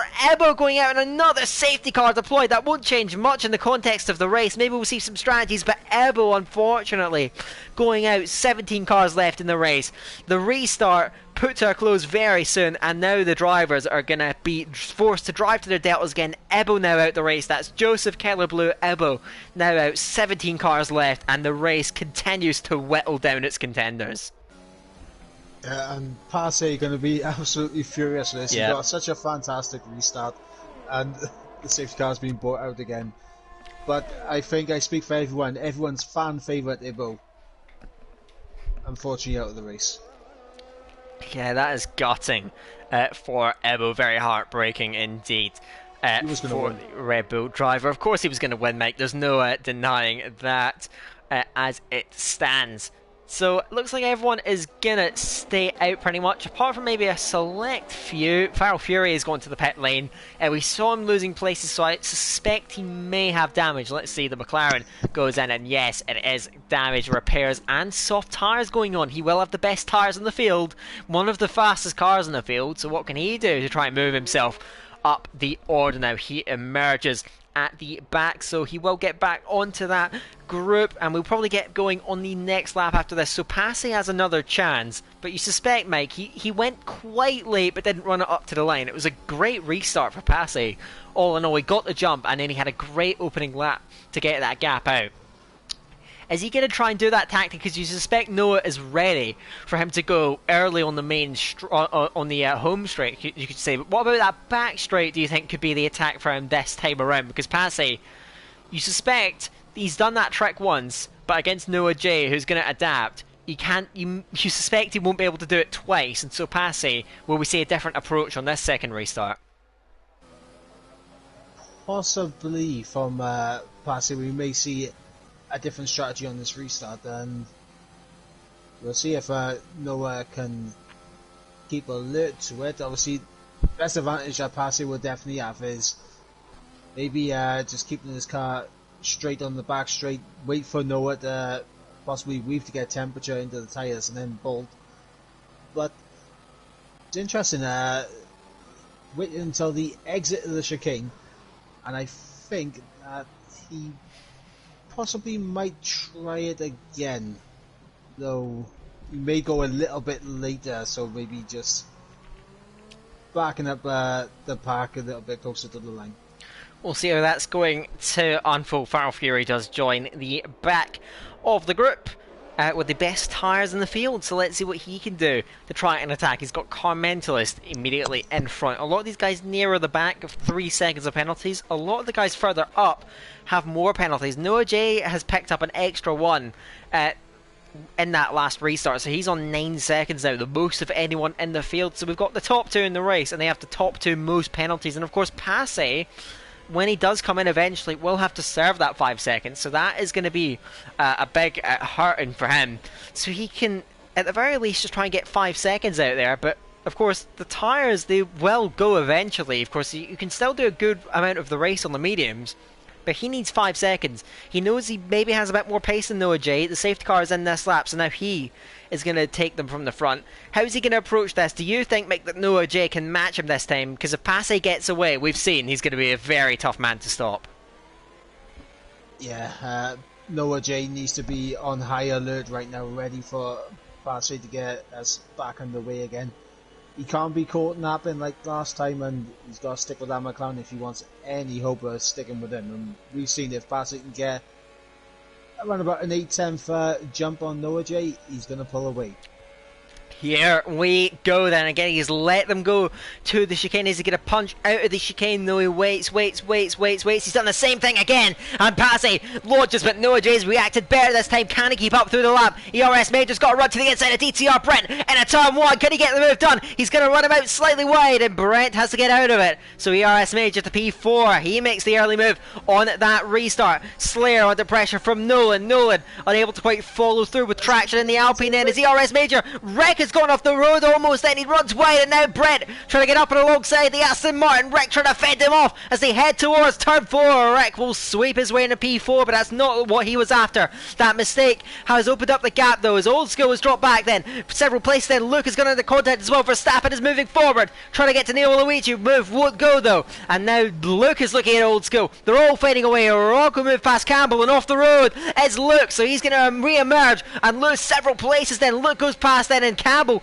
Rocco goes past now. Campbell getting up alongside and trying to go through. Marty's in behind the row, tucking the way in, looking to try and find that lane to get through. Luke charging around the outside of Marty, gets it, and now he's going to surely out-try Campbell. Aston Martin versus Haas, there's only one winner there, so he moves through into that position 12 on the track. Then Marty in behind Campbell now, struggling still in that Haas. Up at the front, Passy leads well, but Noah J's better reaction has kept him in the hunt right now, but he's got to try and keep it for one more lap. Passy is going to give it everything. Noah J will try and resist, but of course at the end of this lap, DRS will be enabled and it will be first activated midway through the next lap after that. Noah J has to keep up for that time. Passy is doing it all, but you sense Noah J has got the tyre switched on better this time, and Passy's going to have to work harder to get away. Verstappen to Neva Luigi, goes through into the second sector. He's the P8 now on those softs. Next up is Nolan up the road. Yep, a good restart there from Verstappen, getting the jump on old school and getting past Neva Luigi there up in the P8. ERS Major with a very good restart also, and he's only just outside the DRS range of Noah J, so the Red Bull could be coming into play here. Yeah, certainly. Let's see what he can do. And he's trying to get towards those top two then, using a low battery. So are the top two though, and they're working very, very hard. Passy, he's nearly got out of that. Of course, the main detection point, you see, it's just before that first sector line. That's the point of the track where he is aiming for. Further back down the field then, we're nearly 3 wide, heading into the final chicane. It's Foul Fury sending a locking it round. They come together, and Foul Fury, the McLaren, trying to recover on those softs, has spun around. I think that's just 2 into 1. You cannot go side by side there. And in the end, Farrell Fury has found that out the hard way and now guttingly separated from the main group. So Farrell Fury, though his teammate is leading, Noah J was very close for TRS, but he just about keeps it. Now can he keep it all the way down towards the straight? He will have that little bit of a boost. These guys still burning so much battery. ERS Major is trying his best because he hasn't quite got DRS on Noah J on that short spurt towards turn 8. Can the Red Bull get himself into this fight? Noah J, though, you have to say, has done fantastically to react. Looks as though Passy, he'll try and break him eventually, but Noah J is resisting for as long as he can, and this is all he can do with all the penalties he has. Try and stick with Passy. Passy will eventually serve that 5 seconds when he does go to the pit lane. So he will try and make up for that. Verstappen now is up behind Nolan. There should be no contest. He cruises through to the inside and he moves up to 7th. Brent swapping places with Rick down there in 4th and 5th, and he moves through to 4th. Slayer is going to try and attack Rick as well. Goes to the inside towards turn 1. Backs out though, for probably quite sensibly. That he doesn't go for the move, so they don't lose much time, especially with Verstappen now chasing them down all the way. So he's going to try and come up to these guys, still very close as ERS Major P3 picks up a penalty, and continuing the theme of the top guys in the race picking up the most penalties, and ERS Major now is pretty separated from those top two now, 1.3 seconds. Noah J stayed with it. He's trying to stay with Passy. But at the moment then, it's still those guys with no penalties, and still Rick, the leader with no penalties, ahead of Slayer. He's driving such a solid race, Rick, at the moment, up behind Brent. It's going to be tough to avoid penalties for the entire race, but there's still a good group of drivers in that midfield that are doing it very well, and they'll be real threats to come in the end, especially if we get more safety cars in this race. Yeah, absolutely. Rick and Slayer, and Verstappen as well, who is within DRS now of the Mercedes. You do feel that with the Haas though, he's just going to completely fall off down this DRS straight, and it's exactly what happens there for Verstappen. Losing about 4 attempts down that straight alone. That's because Slayer is on the attack though, and he's going through on Rick now to the inside of turn 1. Slayer gets the move done. He is to P5 on the road. Rick has to settle for 6th at the moment out there on the track. Verstappen is again making up the difference in the corners, but as soon as we get to the straights, the Haas just can't quite carry him along. The softs will be reaching the end of their lifespan soon. He's done a lot of these laps under safety car, so they will still be in decent condition as Marty picks up a time penalty. He's further back in the field at the moment, 13th, while his teammate runs in second. Of course, early race lead contender Marty down 13th at the moment from the two Alfa Romeos, Larkin car mentalist, and it's Campbell and Farrell trying to make up that ground. Campbell looking to get detached, and of course he's got the worst tyres in the field and the worst car in the field and a penalty, so there's just a double whammy. Bang, bang, bang, 3 shots to the heart, as another D1 commentator would say. But yeah, he is now beginning to really struggle in this race. ERS Major attacking Noah J to the inside. I thought he was getting dropped, and now he's going to go for it into the chicane, but they almost touch, and then the ERS Major to the wall. Again, we see drivers just can't go side by side. There is such a difficult corner. He may well have avoided damage, though, as now Slayer looking at Brent won't get through. ERS Major, I think, has avoided significant damage somehow. But yeah, just coming into contact, and again, these guys trying their luck at the chicane, but unless you leave obscene amounts of space, going side by side through there is pretty much an impossibility. And ERS Major, like Farrell Fury, has found out the hard way, but still runs to the podium trying to fend off that group behind now. Yeah, and unfortunately for Noah J, and relief for Passy, that little side-by-side excursion right there has meant that Noah J's lost DRS range on Passy. And he's trying to burn the last of that battery, but the McLaren is a very, very quick car down the straight. The Ferrari, not so much. So getting back into that's going to be very, very difficult. Noah J has to get it done in the corners, and he has a lap older tyres then. So Passy is holding back on that battery a little bit. Noah J burning a lot of that battery, of course, trying to get within that range, but he needs a big lap here. Slayer is now attacking Brent, then moving up yet another place on the road. He cruises past Brent. Verstappen is up behind Rick. Can he get a better run there? Brent goes to the pit lane, of course, reaching a late advanced stage of tyre wear on those mediums, so he is going to dive in there. Old School's having a little look at Verstappen, won't follow it through though, as Brent dives in. He is going to get a change to the soft compound tyres. Of course, will go to the very back of the grid, but will have great pace, as does Farrell Fury, who has been chewing away at that gap. He was 7 seconds behind Campbell at the when he went around, and now he's just 1.2 seconds back, and it really just shows Farrell Fury's pace on those fresh softs, and it makes you wonder what could he have done if he didn't get that, if he did get into that spin, get into that contact, because he's made up that ground to Campbell right up behind the Haas man. Who knows where he would have ended up, because with a clear run at the train, I suspect he would have made move after move, especially in that quick McLaren, up behind Campbell now. But really, Farrell Fury in this stint has been a real missed opportunity. Yeah, absolutely, and I think ERS Major may have picked up a bit of damage, because Slayer's closed in rapidly on him, and Slayer is closing in on the leaders a bit as well, so as he picks himself up a 3-second time penalty, so continuing that form of once you get into the top 4, you're getting the penalty to your name. Yeah, but it's just his first penalty, and there was a classic commentator, it's cursed by yourself. We've all done it, don't worry.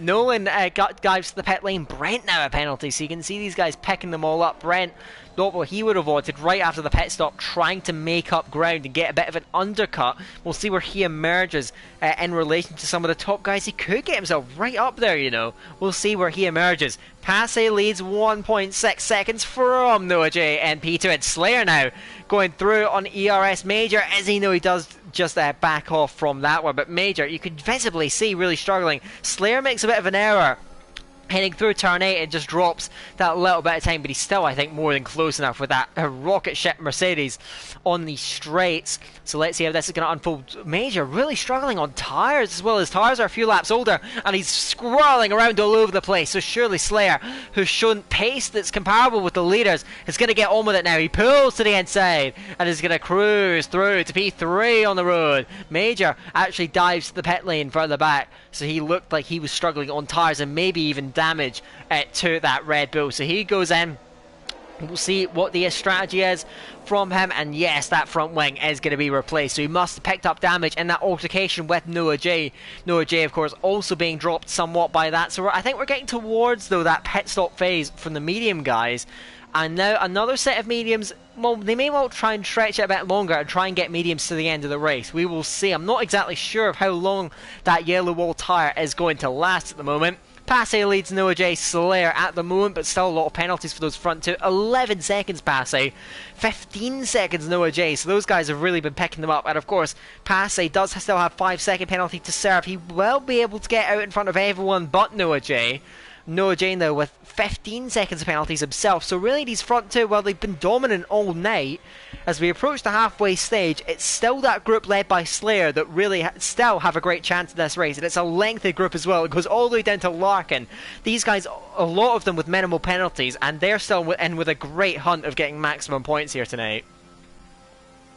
Yeah, and obviously Rikurik in the best place possible right now. No penalties to his name, sitting in the DRS window of Slayer. Didn't quite pick up DRS on the previous lap, but he's well within the range for it now onto this lap. And Old School is right there, right behind the Aston Martin as well. So a good middle stint there for the Alpha Tauri here. Yeah, I think he managed to get himself up through Verstappen now. He has got slightly younger tyres than Rick, no penalty to his name, and we've mentioned Rick's chances, but Old School's pace has really marked him as a bit of a contender in this Grand Prix if he can continue to keep it clean. We're just about reaching the halfway stage now. At the end of this lap, we'll be halfway. Larkin has moved past Marty. I think Marty's made a bit of an error, and the Ferrari, and drops back there. He's lost his front wing completely, is Marty. So he's going to hold up Carmentalist here, and more importantly, is going to lose a huge amount of time here. So Marty, 1998, massive blow. Carmentalist is trying to get around him here. Marty, of course, has no choice but to let it go with that front wing holding him back. So a big mistake there from Marty. Debris will be on the track, and he will suffer. He will slip back through the order as it stands right now. So now as we reach the halfway point in the race, and again, another commentator's curse, just as we big him up, Old School now picks up a time penalty in this Grand Prix. He runs 5th at the moment. Rick's still the highest guy without a penalty, right in the mix. If he keeps with Slayer, he can try and make good pace. Slayer's pace is still very, very strong. He's actually lapping faster than Noah J, who's beginning to struggle on his tyres now beginning to go off. So Passe stretching that advantage, and his only hope in this race really is to try and get that 5-second gap to Noah J. That way he can continue to free himself, but Noah J is still within that range. He's got to try and do it while the tyres are still fresh at the moment then for him to keep pushing. He's got 3.3 seconds to Noah J, trying to work as best he can. That 5-second time penalty he's going to serve as costing him at the moment.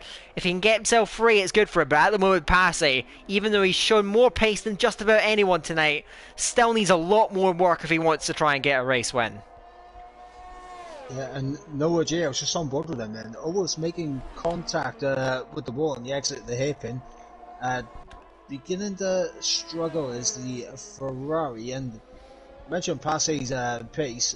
I mean, right now he's absolutely extended that gap to Slayer as well. I mean, it was at 5 seconds at one point, now 7.6. That gap continuing to extend then between Passe and pretty much everyone else. Slayer Train has had a bit of a break. Neo Luigi's not quite been able to keep up with the pace. He's managing his batteries, Neo Luigi, so he hasn't made a huge effort of sticking with these guys. And the tyres really will be going off. 27 laps he's put into those mediums. But he is setting up a run to the end on the mediums. I think now everyone that's going to be continuing on their strategies, you'd imagine it's going to be a box for another set of mediums. That should go to the end of the Grand Prix, so we'll see how that's going to unfold. Verstappen up in 6th is also being detached, but he's put 18 laps into softs. Those tyres are going to be screaming from underneath him, begging to stop. Of course, he has had those safety car laps, but those tyres will still be suffering at this stage in the race. He just needs to stretch for a long enough time that he can put on mediums at the end. Maybe he will settle for hards, we will see. So the Train for 3rd is settled as Nolan picks up a time penalty in this race. He's pitted fairly recently, a few seconds now behind Major, who were still looking at maybe grabbing a potential undercut. So the group for 3rd at the moment is Slayer, Rikurik and Old School. They're the three that have been able to live with the pace, really, that has been set by Slayer. His race pace, again, pretty much only second to Passe's at this stage in the Grand Prix. He runs 3rd at the moment convincingly. Rikurik, though, all he has to do is match Slayer's strategy, keep up with him, and not get any penalties at this stage. His tyres are a bit older, but he's still just about staying in that DRS range, or is he? He's on the verge of getting dropped. He's doing everything he can to hang with it, and that's all he can do, because if he loses that DRS, you sense he could start to fall away. Because he's a guy with no penalties, he needs to try and stay with some of these faster guys in front of him. If he can stay with Slayer, he's still in a great shot there to try and win this race, because Passy and Noah J, we know, are going to lose a lot of time through penalties. But speaking of Passy, he's near the end of his stint, but he's nearly managed to get that critical 5 seconds to Noah J that he needed.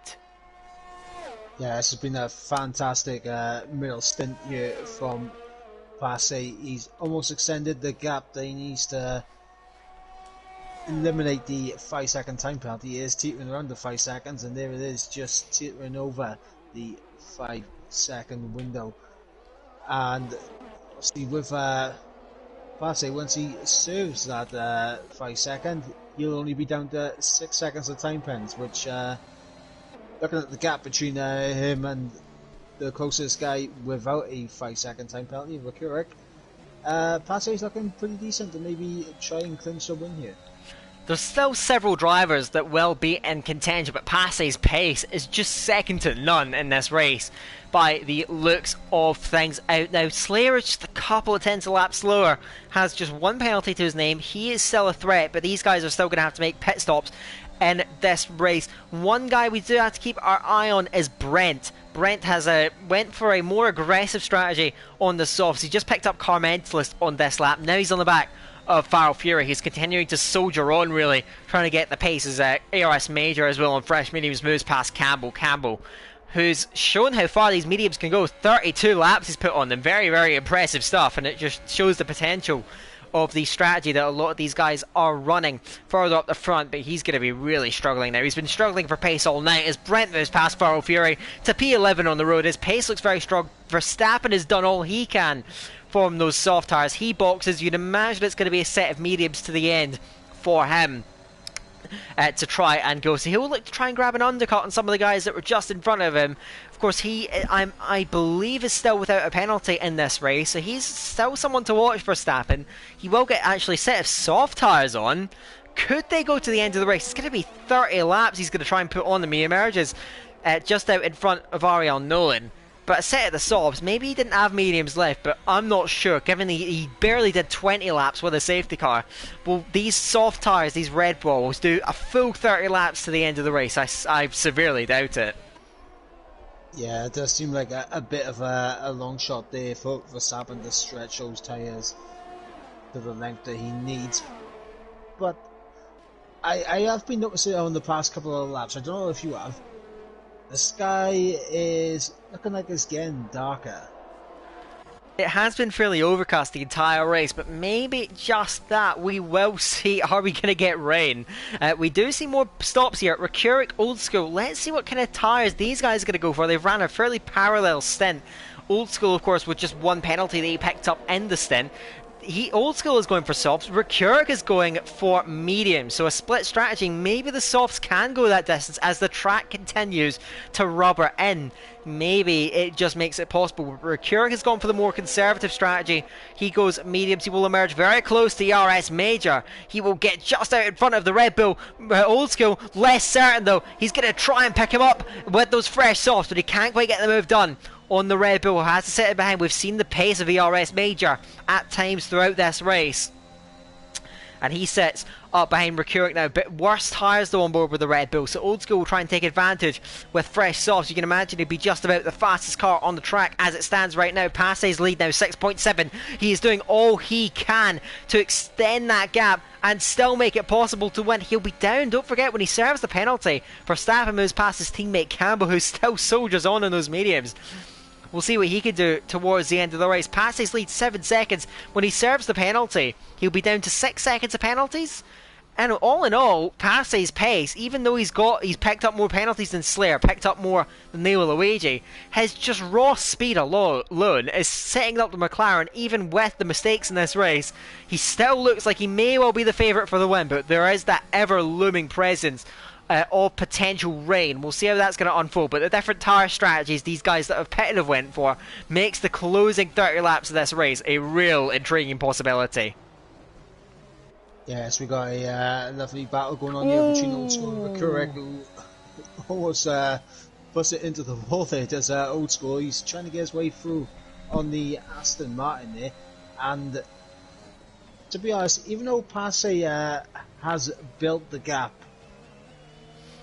I think he's gonna find it difficult because he's gonna be behind Brent after he serves his 5-second time penalty. And Brent could be make or break for Passe winning this race. We'll see if he gets held up behind the Alpha Tower. Here he goes. Top into the back of Noah J and Slayer. Passe to the pit lane, and he is serving that penalty now. So the exact possibility that you talked about, let's see it now play out in reality. Passe will emerge from the pit lane. Noje has the lead. Slayer has managed to hunt him down. The race pace of the Mercedes on these mediums has been immense. He has completely dropped Neil Luigi, Luke and Rocco, and now we're going to see Passe emerge. He is going to be quite a ways from Brent. He is going to be behind his teammate on the road, just in front of Carmentelis, correctly for him. Mediums, they will go to the end, but now he has a job to do. But Brent is in front of him on the road. Of course, Brent's tyres, no way they make the end. He will have to stop again out there on the track. He's up behind Rocco though, and showing great pace. He's going to try and get up and alongside the Williams man. They're on parallel down towards turn 8, but I think Rocco is just going to let him go. So Brent goes to P5 now, up behind Luke, up behind Neil Luigi. Neil Luigi has been the pacemaker for this group, but has ultimately not been able to match the out and out speed of Slayer as the championship leader. But he is still going all the way out for solid points. Again, just finishing this race is solid points. 70 on offer just for making that checkered flag. Of course, then you have to start talking about the results, but in the end that's so even more important than winning the race in terms of the standings. Luco 5 to the inside of Neil Luigi then, and Neil Luigi dives to the pit lane. Of course, those tyres very, very old.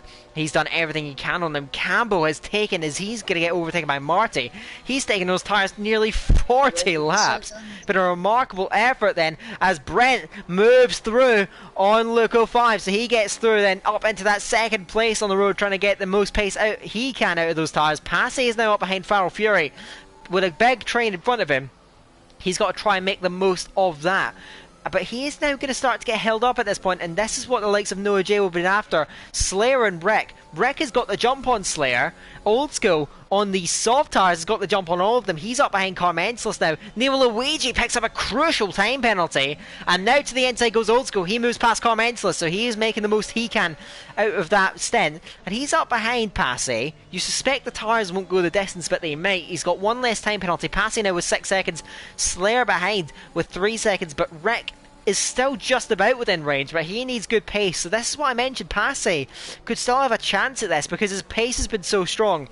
If he can just avoid getting held up too much by the likes of Brent that you mentioned, Rick, with a train in front of him of his own, may well struggle. He's got to get past the likes of Carmentelis, who we've seen struggling for pace all night. Passe moves past his teammate Farrell Fury with a bit of an awkward move at the chicane, but he does get through into 6th.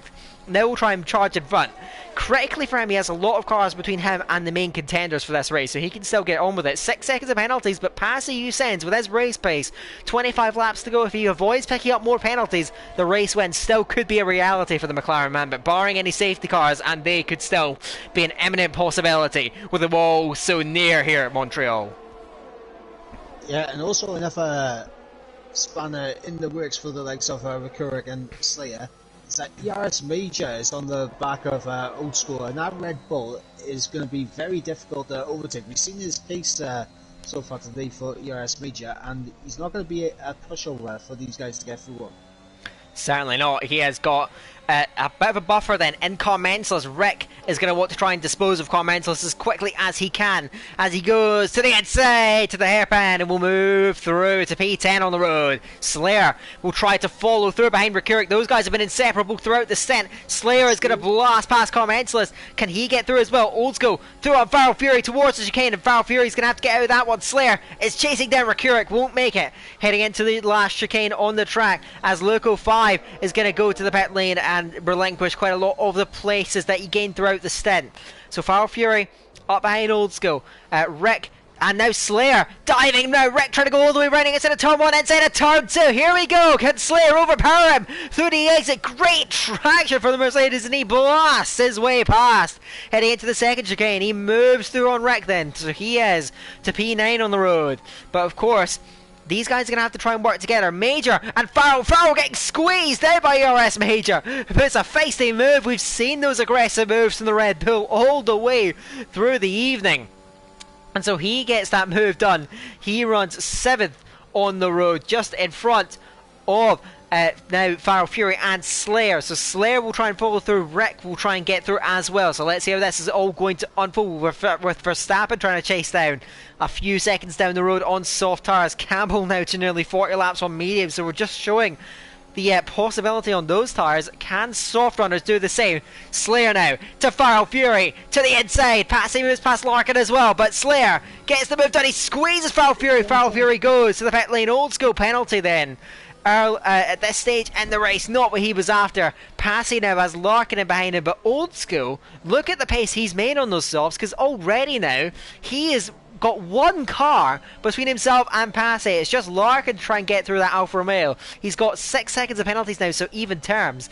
But you can imagine if he can somehow get those softs, nurse them to the end, he's right there with Passy with more pace. Can he get that move done? So Old School has just worked his way up throughout the race. He's become a contender, and he's got a great run on Larkin here. Larkin with older tyres cannot fight that place, as Passy will try and move past Rocco, so he gets another car between himself and Old School. But Old School is still making that aggressive charge up towards him.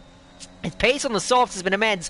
He's gapped the guys he was in a train with, and now he's chasing down Passy. So Passy, he's made his way through all these cars, but now he has another car to contend with. Old School is coming fast, and you suspect Rocco is next up on his hit list, trying to get through towards the end of the lap. Yeah, as Old School will open DRS, but he won't use his ERS. I think he'll wait for the run down into turn 1. That red flashing like eyes like dinner plates for the AlphaTauri right now, I'm guessing, as he sees that flashing light up ahead. Sorry, go on. I was going to say, interestingly though, in terms of Brent, he is still closing in on Noah J, but if Brent was to make a pit stop, say around about lap 55, could potentially, on fresh sauce, have the pace to close back up to the likes of Slayer, Major, and Old School over the back of Rocco there, almost going into the back of the Williams. But yeah, Brent could have a possibility to come back through on fresh sauce towards the end of the race. I also just want to give a word for Noah J, because he's managed to keep really good pace on his mediums, and he's in that position now where he can pit for softs and fairly comfortably. You'd imagine. We've seen Verstappen get quite a lot of laps out of those, about 20 laps. We're coming up on 20 laps to go in the race, so he could pick quite soon and still use softs at the end. Verstappen moves past Carmentelis at the hairpin. It's trying to keep up with that train in front, with that Haas, even with soft tyres. It's an immense difficulty then. Slayer just pulled out of that train towards ERS. Major doesn't get through on the Red Bull man. Neo Luigi moves past Marty, trying to get towards him. It's so hotly contested. Now, as I say that, we've got a safe. We've got a car in the wall. That's Nolan, and there is the safety car. That is massive in this race, because there's only 2 cars now that no penalties. Nolan gutting for him out the race. That's 22 points that he is going to lose out on for laps. Farrell Fury and Campbell's immense effort on those mediums is going to be rewarded. Farrell Fury, those guys have had such frustrating races, they will be back into it. Rick and Verstappen, the 2 cars with no penalties, they will be rewarded as well. So how is this going to make things unfold? Noah J will still have all the cars behind following a delta, so he can still come out fairly high up. Of course, that pit lane at Canada is very short, and he will have the advantage of a safety car, period. So Noah J, he can put soft tyres on, you'd imagine here, and still be right up front. He'll have a wall of penalties, 15 seconds, but he does just keep himself in contention, so he goes to the pit lane. Now let's see what the strategies are going to be, because you've got the likes of Rocco and Larkin that have stayed out. Carmentelis as well. These guys have stayed out since the last safety car period. They are surely going to dive in. And there is Rocco and Larkin. Brent has gone in as well. You mentioned his potential in this race. So these guys all going to come in, as well as the ERS Rager Recuric. Verstappen also dives in from those softs, so his ambitious strategy in the end will come to naught. But a very busy pit lane then, a lot of these guys coming in, and it's just Passe, Old School, Noah J, Slayer. Those guys have been left out there. Luke is going to stay out as well. But, well, Noah J, as I mentioned, I put him amongst that group that didn't pit mistakenly. He has made that stop, and he's now right up behind these guys with better tyres. He put on mediums, which is the safer option, but everyone else behind on the softs. Mike, what a potential finale we could have to this Grand Prix. We're going to have 20-ish laps to go once the safety car comes in, maybe 19 laps once it comes in. Passe still leads, but now has worse tyres than just about anyone in the field.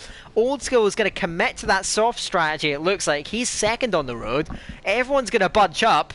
Mike, all of a sudden, this is anyone's race at the moment with the pack completely bunched up. Penalties galore throughout the field are going to mix everything up. Mike, who does this favour? Who on earth is going to be in the advantage in this conclusion to the race? Well, I mean, right now, I mean, as impressive as it's been for Leclerc and Verstappen to get this far without the penalties, I think at the moment with the fact that Rocco and Larkin and Luke are now got themselves ahead of those two, I think that might be too many cars to contend with for those two to jump out to possibly take a win on penalties. But my eyes are drawn to the man in 5th place, DTR Brent. He's on fresh sauce right behind Slayer.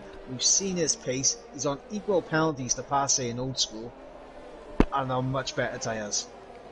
Let's see what he can do. He is going to be the leader of that fresh, soft train. Those drivers all looking to go to the end of the Canadian Grand Prix. So let's see how that is going to unfold. No one's out of this race. Let's just say this very much now. No one is out of contention here. Everyone bunched up, raring to go racing yet again. 16 cars remain in the Canadian Grand Prix. We should get back to Grand Prix racing on this lap, so Passe will lead it out. He's been the race leader the majority of this Grand Prix, but you suspect with the 6 seconds of penalties and the fresh and those older tyres and mediums underneath him, you have to say that that safety car period this time could not have come at much worse time for Ariel Passe. Yeah, and we saw just how quick Old School was on those soft tyres, and they were 2 laps older than Passe's mediums, and how quickly he got closed in by the AlphaTauri. Brent has 7 lap fresher, softer tyres, and he'll be rapidly trying to close in. And you got Noah J as well on fresh mediums, also trying to take advantage on this restart. So we'll see when Passe decides to go on this restart, and if Old School will be able to be up to the task of matching him here.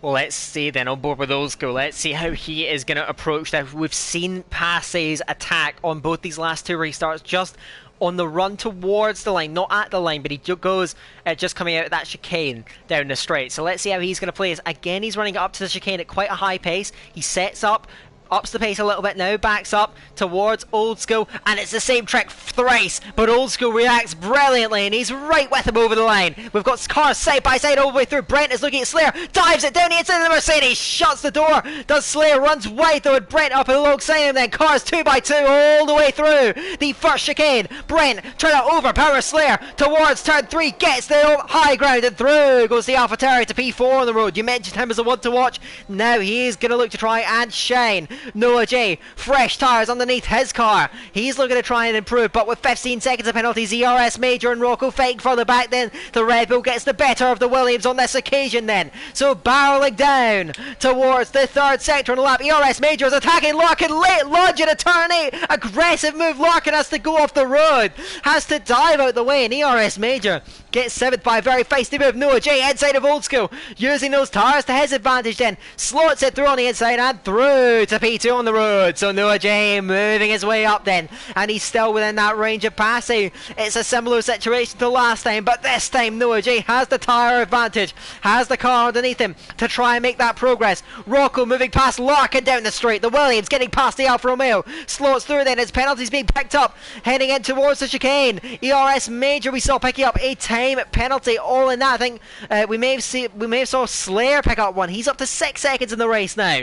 So now we're seeing the drivers as they begin to drive to the line, picking up those pens late in the day. But Passy leads, but Noah J is coming up behind him with much better tyres underneath him. But with all those penalties to his name, how is this going to unfold then? The guys without penalties, Rick Verstappen far back in the race. ERS Major, another move down round the outside this time of Luke 05, gets past the Aston Martin. So it's very feisty on this restart. Everyone charging, everyone trying to make that move then. Yeah, we're seeing all these guys battling away further down the order then. They slot into single file then. But Passy leads Noah J. You have to say Passy, despite the older tyres, he's doing all he can, and it's actually old school. You said the pace he had on the softs, but it looks like now with 12 laps underneath him, the pace just isn't quite there, and he's slipping back for the top two. His teammate Brent now all over his rear wing. Yeah, it's only a matter of time before Brent is able to get this move done on old school. It's just delaying the inevitable right now, as Brent not going to risk a move into the final chicane, and hasn't got the best of runs to make a move into turn one. But the longer Brent stays behind old school, the less advantage he'll have on the likes of Noah J and Passy later on in this race. Great little move from ERS Major to the inside of turn 1, outside of turn 2, moves to P5 then. He has been the man on the move so far, again with those hard charging aggressive moves. Has 18 seconds of penalties though, and at the moment with the field bunched up with the exception of Marty, who must have picked up damage on the restart. Not looking great for him, but not looking so good for Major in terms of when the overall results are going to come through. We have no idea how things are going to unfold as Campbell has attacked Farrell Fury. Farrell Fury trying to go the long way round towards turn 8 will hold on to the place in the McLaren, just overpowering that Haas then on the short spurt towards the end of the second sector then. Well, we did see, I think, Passy getting quite, a lot of drivers getting quite close to that wall. Noah J has stuck right with him though, and is sitting within that DRS, but with better tyres you suspect the strike is going to have to come soon. Brent this time is going to ease past old school, heading towards that final chicane, and ERS Major now trying to follow through. He's going to dive to the inside and old school's going to have to get out of it. ERS Major sends it on the brakes, runs away, and old school back underneath on the exit, reclaims the position there. Smart driving there from old school, but it's a relentless attack from ERS Major. He feints to the inside, this time doesn't go for the move. Old school I think was a little bit scared there and runs a bit wide heading through at turns 1 and 2 there, but he holds on to P4. Now Brent though has been released, he's got past his teammate, and now he's got this opportunity. 6 seconds of penalties is not too bad if he can clear that gap to the guys behind, and old school now is playing that team game you have to expect, as Noah now looking at Passy. Can he get the move done on the McLaren? He's got to get a move on here because he knows the danger of Brent further back. So now Brent is on the charge towards Noah J. Noah J has those 15 seconds, has to get the move on here. Passy is vulnerable up at the front now as ERS Major and old school fading it out from the chicane. Old school's protected that inside line though, heading into the chicane. Can Major get back underneath him? Great little switchback, but gets a bit of oversteer on the exit. It's going to kill his run. Noah J now going for that race lead against Passy now, and the slipstream to the inside will cruise through. So Noah J leads Passy now on the road. Will try and get away, break away from the McLaren man in second place. Old school fended off Major this time around. Major has been delayed here, and Brent now, you have to say, has got to be that man on the move. The tyres will not be so great for so long. Noah J leads. His task is Passy. Passy has done a fantastic job of keeping those mediums alight, but Brent has the pace, has the tyres. He has the tyres for now, but they will drop off, and he's got to make the most of these next few laps, Mike. If he can get that gap down to Passy, that could be the fight for the win. But the ERS Major now attacking old school once again, and a turn 6 is going to attack. Can he get the move done this time? He's not going to give old school much space. They come together on the exit, and Slayer is caught up behind, and into the wall is the Mercedes man. He runs into the back of old school, and in the end there's nothing really, I don't think any driver could have done about that, but Slayer drops down the order, and there's an incident that he could not have afforded. He's now in front of Verstappen, but ultimately not able to make much ground. Rakurik on Rocco. It's unorganised mayhem at the moment there. Rakurik to the inside will try and squeeze through on Rocco. It's Aston Martin, and it's Williams heading down the straight. He will get through. Campbell now slipping back. He's gone round at the hairpin. Mike, you're going to have to take over here. I could barely keep up with this. It's action galore since the restart. It's been absolutely insane out there on the track. Yeah, absolutely. As up the front, Passy doing everything he can to try and keep within the DRS window of Noah J, knowing that if he drops out, Brent will begin to close in. ERS Major has been a man on the mission. Now he's got a bit of clear. Can he get onto the back of Brent? Old school Luke, Rick, Rocco, Larkin, all scrapping it out for a possibility here of potentially picking up a podium. As Rick's all over the back of Luke, and a good run here. We could see the Aston Martin switch around as Rick just keeps in behind Luke for the time being, but you can sense that Rick does want to make this move soon, and Luke on the back of Old School, we can see that move that's about to happen as Old School has been dropped by ERS Major, and probably will see a double Aston Martin overtake on the AlphaTauri here as DRS is wide open for Luke. He's going to move to the inside, and Rick, he's closing in, but I don't think he's going to be close enough as they break down into the final chicane. Old School into the pits, and this is going to be a 12 lap sprint on those soft tyres for Old School, so we'll see what his pace is like. But now Rick has a clear opportunity now to get past his teammate and get up into P5, which I believe will be for the podium. Well, at the moment, you have to say, with no penalties, most of the guys at the front have at least 6 seconds. He's 7.3 off the lead right now. He's very close with Passey in terms of the overall classification when it comes down to it. Passey's pace, I must say, in the mediums is nothing short of phenomenal. He is matching Noah J completely, and he's keeping Brent at arm's length. If he can keep it down to 6 seconds of penalties, he could yet still win this race. Loco 5 and Mercuric, those two Aston Martins, are the danger men, though, from further back there. But Mercuric with no penalties, fresher tyres, you sense he's got to be the man to get on with it now. And now the battery comes into play. He's surely going to get past his teammate here as Luke gonna fight, and he pulls to the outside then, and Mercuric should just ease his way through to position 5 on the road. So Rick goes to 5th place. Now he's got to try and keep himself within that range of Passey, but Passey's pace is just insane. He's matching Noah J, trying to get into that DRS range. If he can get that pickup from the Ferrari, that will be key.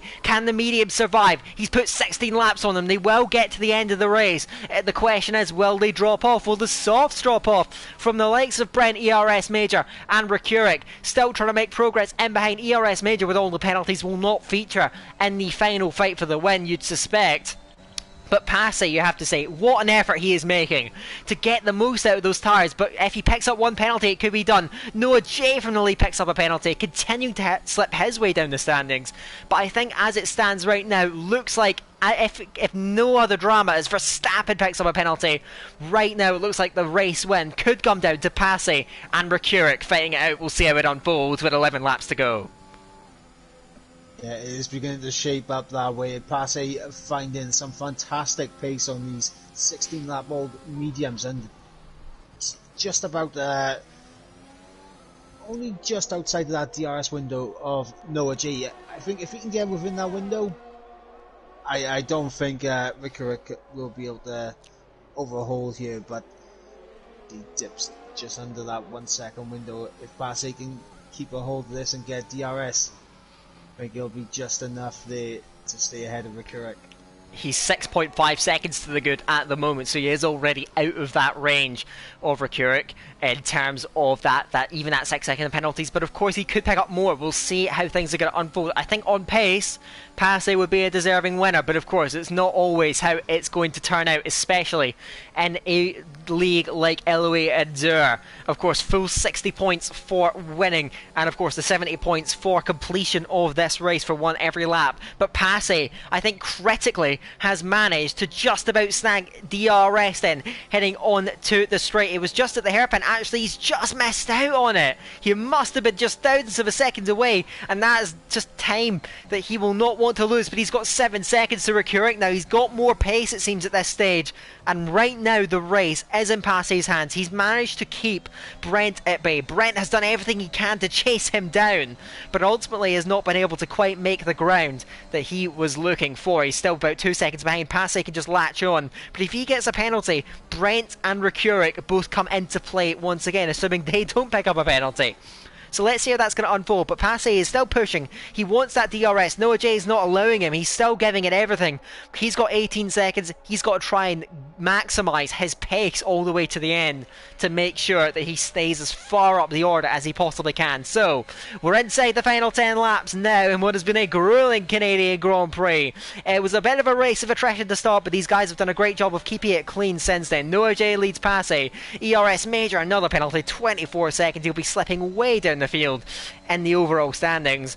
Still Brent sitting about 2 or so seconds behind. He's not really any quicker, not really any slower as it stands right now, and Rekurik is still holding about 7 seconds behind Passy. So Passy has got those advantages. He's pushing to get in that DRS, but really he's got that bit in hand. But even though he's only got about a second, as ERS Major moves past Brent into P3 on the road, Passy, even though he's got that net first place at the moment, he's still not secure, and even though he may well be one warning away from 9 seconds potentially, he has to keep his foot on the gas. He cannot afford to back off, otherwise he's going to get overhauled by the likes of Brent and Rekurik. Well, I mean, right now, Passy, he's sitting pretty good right now in terms of where he can finish this race, but ERS Major getting through and now ahead of Brent is not what Passy will want, because Brent will just get dragged along now with DRS, and he'll be dragged up to the back of Passy. And ERS Major, he is closing in on the front too, and potentially could begin the battle with the likes of McLaren and Ferrari in a couple of laps, which could also bring the likes of Rekurik back into it. Let's see how this is going to unfold. I think at long last, Passy, though, does have DRS. This is crucial. Now he has got that piggyback. Brett, another contender for the win, also has that piggyback from Major. Of course, Noah J and Major not really factors in this race with all the penalties they have picked up, but they are playing a big role in the way this is decided. Further back, Rocco, a great drive in the Williams, you have to say there, as it's a big lunge from Neil Luigi, and he's tangled with Luke, and they're both in the wall. There's a full safety car deployed, yes. So there we go now, as I think Marty put it in the wall further down the track. Full safety car. This is massive. We will see. I don't think we're going to see many pit stops then, as it stands right now. We'll see if anyone's going to choose to come in. But Rekurik, all of a sudden, the gap opened and opened, but now he's been given a free ticket to the leading fight, still with no penalties to his name. Everyone in front has at least 6 seconds. Rocco has also been dragged into a fantastic position in a Williams. Verstappen with 3 seconds. All these guys with no penalties dragged right into it. I don't think it's going to change anything in terms of strategy, but now, with the penalties becoming more of a factor, Rekurik is now a huge favourite for the race win. Yeah, Rekurik has just been put into prime position here. Rocco and Verstappen, potentially a podium for a Williams and a Haas. Wow. Just going to leave that out there. Of course, and crucially, of course, Rekurik, the best thing for him is that there aren't many laps. That is what he's going to be banking on, that there aren't many laps left. And that there are a few cars that are very far off. Campbell, Luke, Slayer, those guys are quite far off. There may be a couple more laps before they get picked up. I think there'll be lap 63 and then lap 6. I think the end of lap 60. No, it'll be the end of lap 65. I think we might actually get back to racing in the end, as we're now on lap 64. I don't think it's going to be this lap. In fact, we do have a lot of cars that have dived to the pit lane, and this also throws a spanner in the works, because don't forget, Rocco we touted as one of the favourites for the podium. He's going to emerge at the head of this train. He is going to be just 2 places behind Rekurik with much better tyres. May it not be over. We will see. Old School, of course, promoted back up to 6th. He has better tyres than all the leaders, worse tyres than just about anyone behind him. Verstappen didn't have any fresh softs, so he's already got 10 laps on those tyres. He's going to struggle a little bit more comparatively, but Rocco, you have to say, also is in a great position. We cannot discount this Williams man, even though he is in one of the slowest cars on the grid. He's up behind Old School. He will be just behind Rekurik. He will have about 5 laps to make the difference. It's unlikely for Rocco, but not impossible. I'll leave it there. Yeah, and for Rocco and Verstappen, at this stage in the race, considering they're in the Williams and the Haas, to be within a shout of a potential podium here is absolutely remarkable. And they've both kind of gone under the radar. Like, they've had a good race, but it's kind of been under the radar. Now they find themselves a possible podium position. Yeah, certainly. So let's see how this is going to unfold then. Of course, it won't be this lap. It will probably be next lap. Slayer is a little ways behind the pole setter in the end. Last car on the road at the moment. We are down to just 15 in the race. So Martin, Nolan, Ebo, Killer Joseph, they will only pick up the points for the laps that they ended up completing, not the not the points for completing the full race, which is just going to be 5 laps to go at the end of this. So we should get back to racing on this lap. This time it's Noah J leading Passy. We've pretty much seen these two dueling on every safety car restart, but at this point, Passy, who, I mean, again, these safety cars, each one of them has just been a massive dagger in the heart for Ariel Passy. He's been the fastest man all night. He's got phenomenal pace out of all these tyres, but ultimately just getting 6 seconds of penalties. The drivers that were a bit slower on the night have just kept it clean. Now they have the advantage over them, and now Passy, you suspect, needs a small miracle if he wants to win this race now, despite being the favourite for so long. Yeah, it's been an absolutely heartbreaking race for Passy in terms of the timing of the safety cars for him, but the safety car will come in at the end of this lap. There is hope still there for Passy. If anyone picks up a penalty behind Ricuric, Rocco or Verstappen, pick up penalties, it will make Passy's job a little bit easier. But with 5 laps to go in this race once we get underway, can Passy find himself on the top step? Will it be Ricuric? Or will it be anyone else? Time will tell. Let's see how things are going to unfold. For the first time, it's the IRT Noah J who leads it around. Is he going to do a similar thing to what Passy has done all race, which is just kicking just after that chicane? We're heading into the chicane now with just 5 laps to go. He waits, now he goes and Passy gets oversteer, and that gap opens up. Major trying to get up and alongside, but he can't pass before the line, and there's a great jump from Noah J, and Passy's on the defensive here. ERS Major round the outside of turn 1. Brilliant move from the Red Bull, gets to the P2, and that is not at all what Passy needed. Now Brent is attacking inside. Passy trying to hold it all the way around the outside, but does he have the grip? They're side by side through 3 and 4 now, up towards the end of the first sector, then absolutely level. Brent sends it round the outside. Passy trying to hold it, but can't. He loses ground, and now Ricuric is right there with him. Ricuric surely will not go for the move though. Rocco has slipped back. Ricuric has managed to stay in front of Old School, and Old School holding off Rocco. Former Ricuric gets a penalty. Oh my word! Ricuric a time penalty, and now things are opened up because Verstappen now on Rocco inside to the hairpin now, and Verstappen gets shunted. Foul Fury has ran into the pair of them and has held them all back. So now things open up. Could Brent win this race? I have no idea. They're all throwing a blanket over them, heading down as we come up with just 4 laps to go.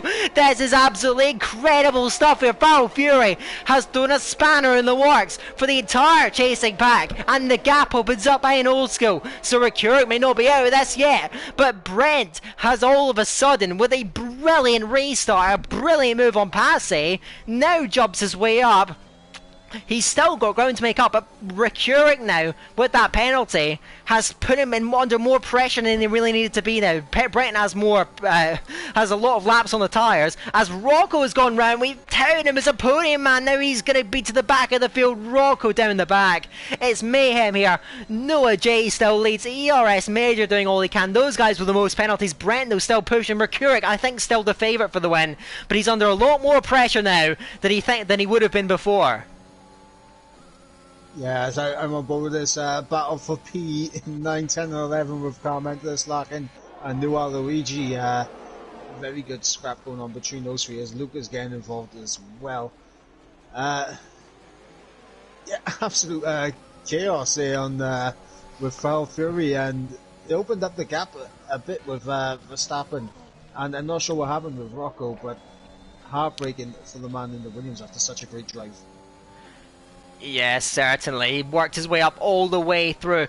Passy is trying to attack Brent. That may not be over, that battle. Larkin has gone to the pit lane, so I think he is done in terms of fighting up at the front there. Must have picked up damage then. So Noah J leads. He is doing all he can to keep himself up the order, but again, the safety cars have not helped him one bit either in this race. Old School looks like he's almost protecting Rick at the moment. Verstappen really is the nearest threat in terms of 3 seconds of penalties, but he is some way back. Rakurik should still be pretty safe, and he is still with better tyres. Well, not really with better tyres. I'm mistaken in that regard. He's got better tyres than Passy, but not the Brent. But he is just second as Old School's going round. Old School, the AlphaTauri drops heading into turn 9. Slayer with a penalty. Old School recovers it, but drops way down the field, and now it opens up this whole train from behind. Farrell Fury now is going to try and get moving then up towards the back of Rakurik. 12 seconds of penalties. Again, he opened up the can of worms amongst all the guys behind.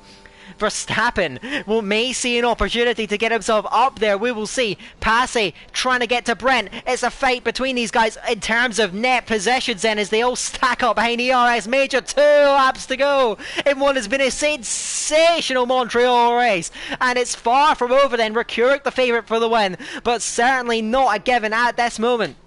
It looks as though Verstappen, though, the only other guy really, apart from Luke, Rocco is out of contention. Those guys with 3 seconds of penalties at this stage, but I think they're too far back. Verstappen is the closest, but nearly 2 seconds to make up. Rakurik sees Major, he sees Brent, he sees Passy. He knows he's got the measure of all these guys on penalties, and he knows that he's got that gap that he needs to Farrell. Farrell is pushing with everything he has. He has the tyres underneath him. He's dragging Verstappen into a potential fight for the win here. So let's see how this is going to unfold. Then we've got just over 1 lap to go here in Canada. Noah J, the breakaway leader, on track, but simply will not win this race with 18 seconds of penalties. ERS Major will slip way down the order with 24 seconds. So the battle really is in amongst that 3rd through 7th sort of region on the track then. Farrell Fury has gotten DRS range, but Verstappen, with slightly older tyres, has not been able to match that pace. He may be too far back. Rakurik now, you sense, is just 1 lap away for victory. Brent on the defensive from Passy. Passy's throwing everything at him. Can he get the move done? He looks inside. No, will not get the move done. So now inside the final tour of Circuit Gilles Villeneuve Montreal. It has been an enthralling 100% race, nearly 2 hours in length, and far from over then. We're going to tick over the 2-hour mark just about now, but now Passy is attacking now for 3rd on the road. He goes inside into the final lap. They need to make wheel-to-wheel contact. He holds on to it. Brent holds on to that 3rd place, but Passy is giving in everything, but he's almost out of batteries. So is Brent.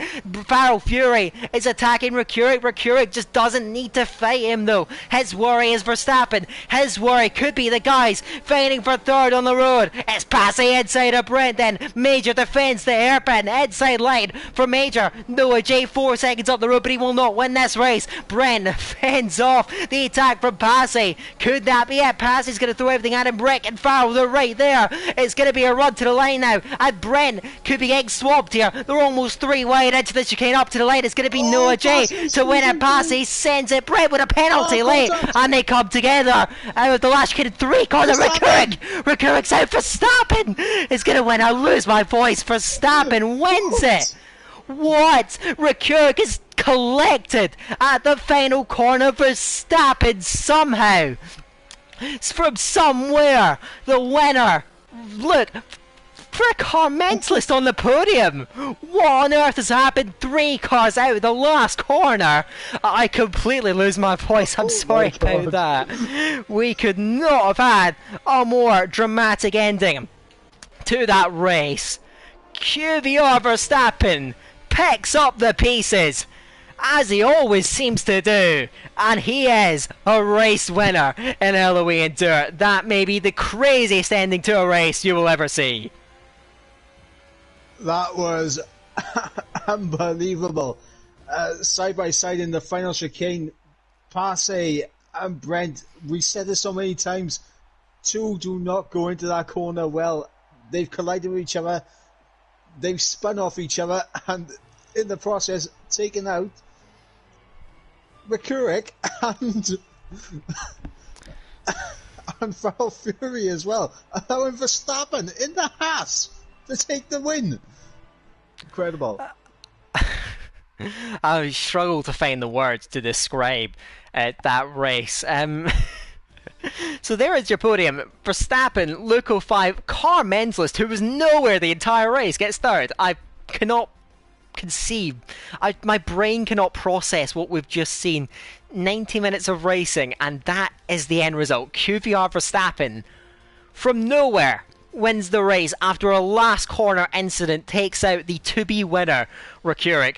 Luke gets second in the end with Car Menzelist third, Neil Luigi, Noah J, Old School, Passy, Slayer, ERS Major, Campbell rounds out the top 10 from Larkin, Rocco, Brent, Foul Fury, finishing a lap down, and then Räikkönen out on the last corner, being collected. It was not his fault, but in the end, he was the one that ended up out of it. I cannot process this. We will get, I suppose, we might get our top 3 in for interviews. They'll probably have a bit to say because that was just, I have no words. That was just the most remarkable ending to a race. Probably not the fairest ending to a race, but probably not. Just, I don't know what happened. I'm speechless. I am actually speechless. Right, so can you invite those guys into the party? That would be absolutely great to hear from them, because oh my words, I've never seen anything like this. It's inconceivable. So we've got Verstappen, we've got Luke, and we've got Car Menzelist. So we can get those guys in. That would be great, because I mean, getting the thoughts of those guys, God, it's just insane. It is just absolutely insane. I don't think we're going to stretch out the interviews, mainly because I need to stop talking, I think, for my own well-being. Yeah, so much happened. We'll struggle to pick things out. I was hoping for a nice, like, cozy end to the race almost, but in the end, of course, it just doesn't turn out that way. We will get those guys in now. I think, Mike, you're doing a great job just getting these guys in to the parties. We will get heard from that. We're at the halfway point in the season now. And yeah, I just don't have anything to say, really. Like, how do you describe what has just gone on out in front of our eyes? It was a really entertaining race up to that point, but of course, what has transpired at the end, just no words. Anyway, we will. I don't think we'll keep the interviews going for too long from our end, because I think, well, at least my voice is pretty much done after that, because there was basically no respite. But QVR Verstappen, there's probably a lot running through your mind right now that you probably don't know what that is.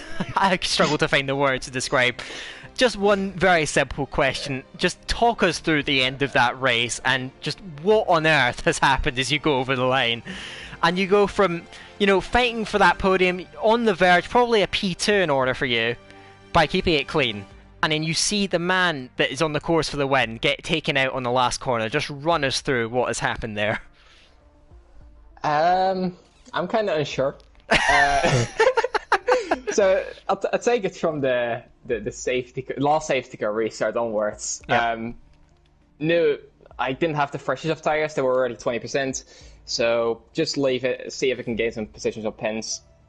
Then we have a wild McLaren of Foul Fury coming through. Yep. We have a minute here and there. Quite odd to see. Just let him through at some point, because I feel like otherwise I'm going to be in a wall, and I don't want to do that. And then the other McLaren decided to do the same thing on the last lap, because I was trying to push as hard as I can just to get the maximum points I could. I thought I may have been on for a podium, and with them fighting on the last lap, that definitely helped. In the last 2 corners, I just see 3-4 cars into the wall. I get around them, and I cross the line. I see myself shooting up the P1. I'm just as shocked as everyone probably was. It took me a good while to process what is just going on in front of my eyes, that's for sure. I guess, Mike, can you somehow find a question for our race winner today? I am absolutely gobsmacked. I have no words with what I've just seen. But Verstappen, it seemed like to get into that position towards the end, it was all to do with your middle stint where you stretched out those softs for so long after believe it was the Yeah. second safety car. I was just doing your best to try and keep with as high a pack as possible. It was difficult. Initially, when you get up to speed in the Haas, it is quite it's not the best car, obviously, but you can kind of get up to speed to it, but once the tires fall off, they're completely gone. So you really can't do much anymore. So I was actually a bit short on tires until the last safety car came. I was like, I don't think I'll make a lot out of this. But yeah, I managed to get up to the position due to the last safety car as well, and yeah, that happened. Well, I think that's just about. Again, we're not going to try and keep this going for too long. I don't think Luke can join, which is unfortunate. But I guess we'll get talking to our third place finisher in the race, Mr. Ariel Carmenzalis. To me, it looked like you were having one of the most awful races I've ever seen from you, and then you end up on the podium. Just how? Just talk us through your emotions there. I would like to say thank you very much, Passe. I will be sending you a lot of money in. I don't know how he takes his money. I mean, he's got too much money as it is, but I might buy him another yacht. That was, yeah, I fully agree. That's probably the most undeserving podium in LOE history. I hate the Alfa Romeo. I was having an awful race. I was driving like a moron, and I somehow ended up third. I thought the Portimao one was undeserving, but yeah, Jesus Christ, I can't even fathom what happened on that last lap. I was screaming quite a lot when I crossed the line.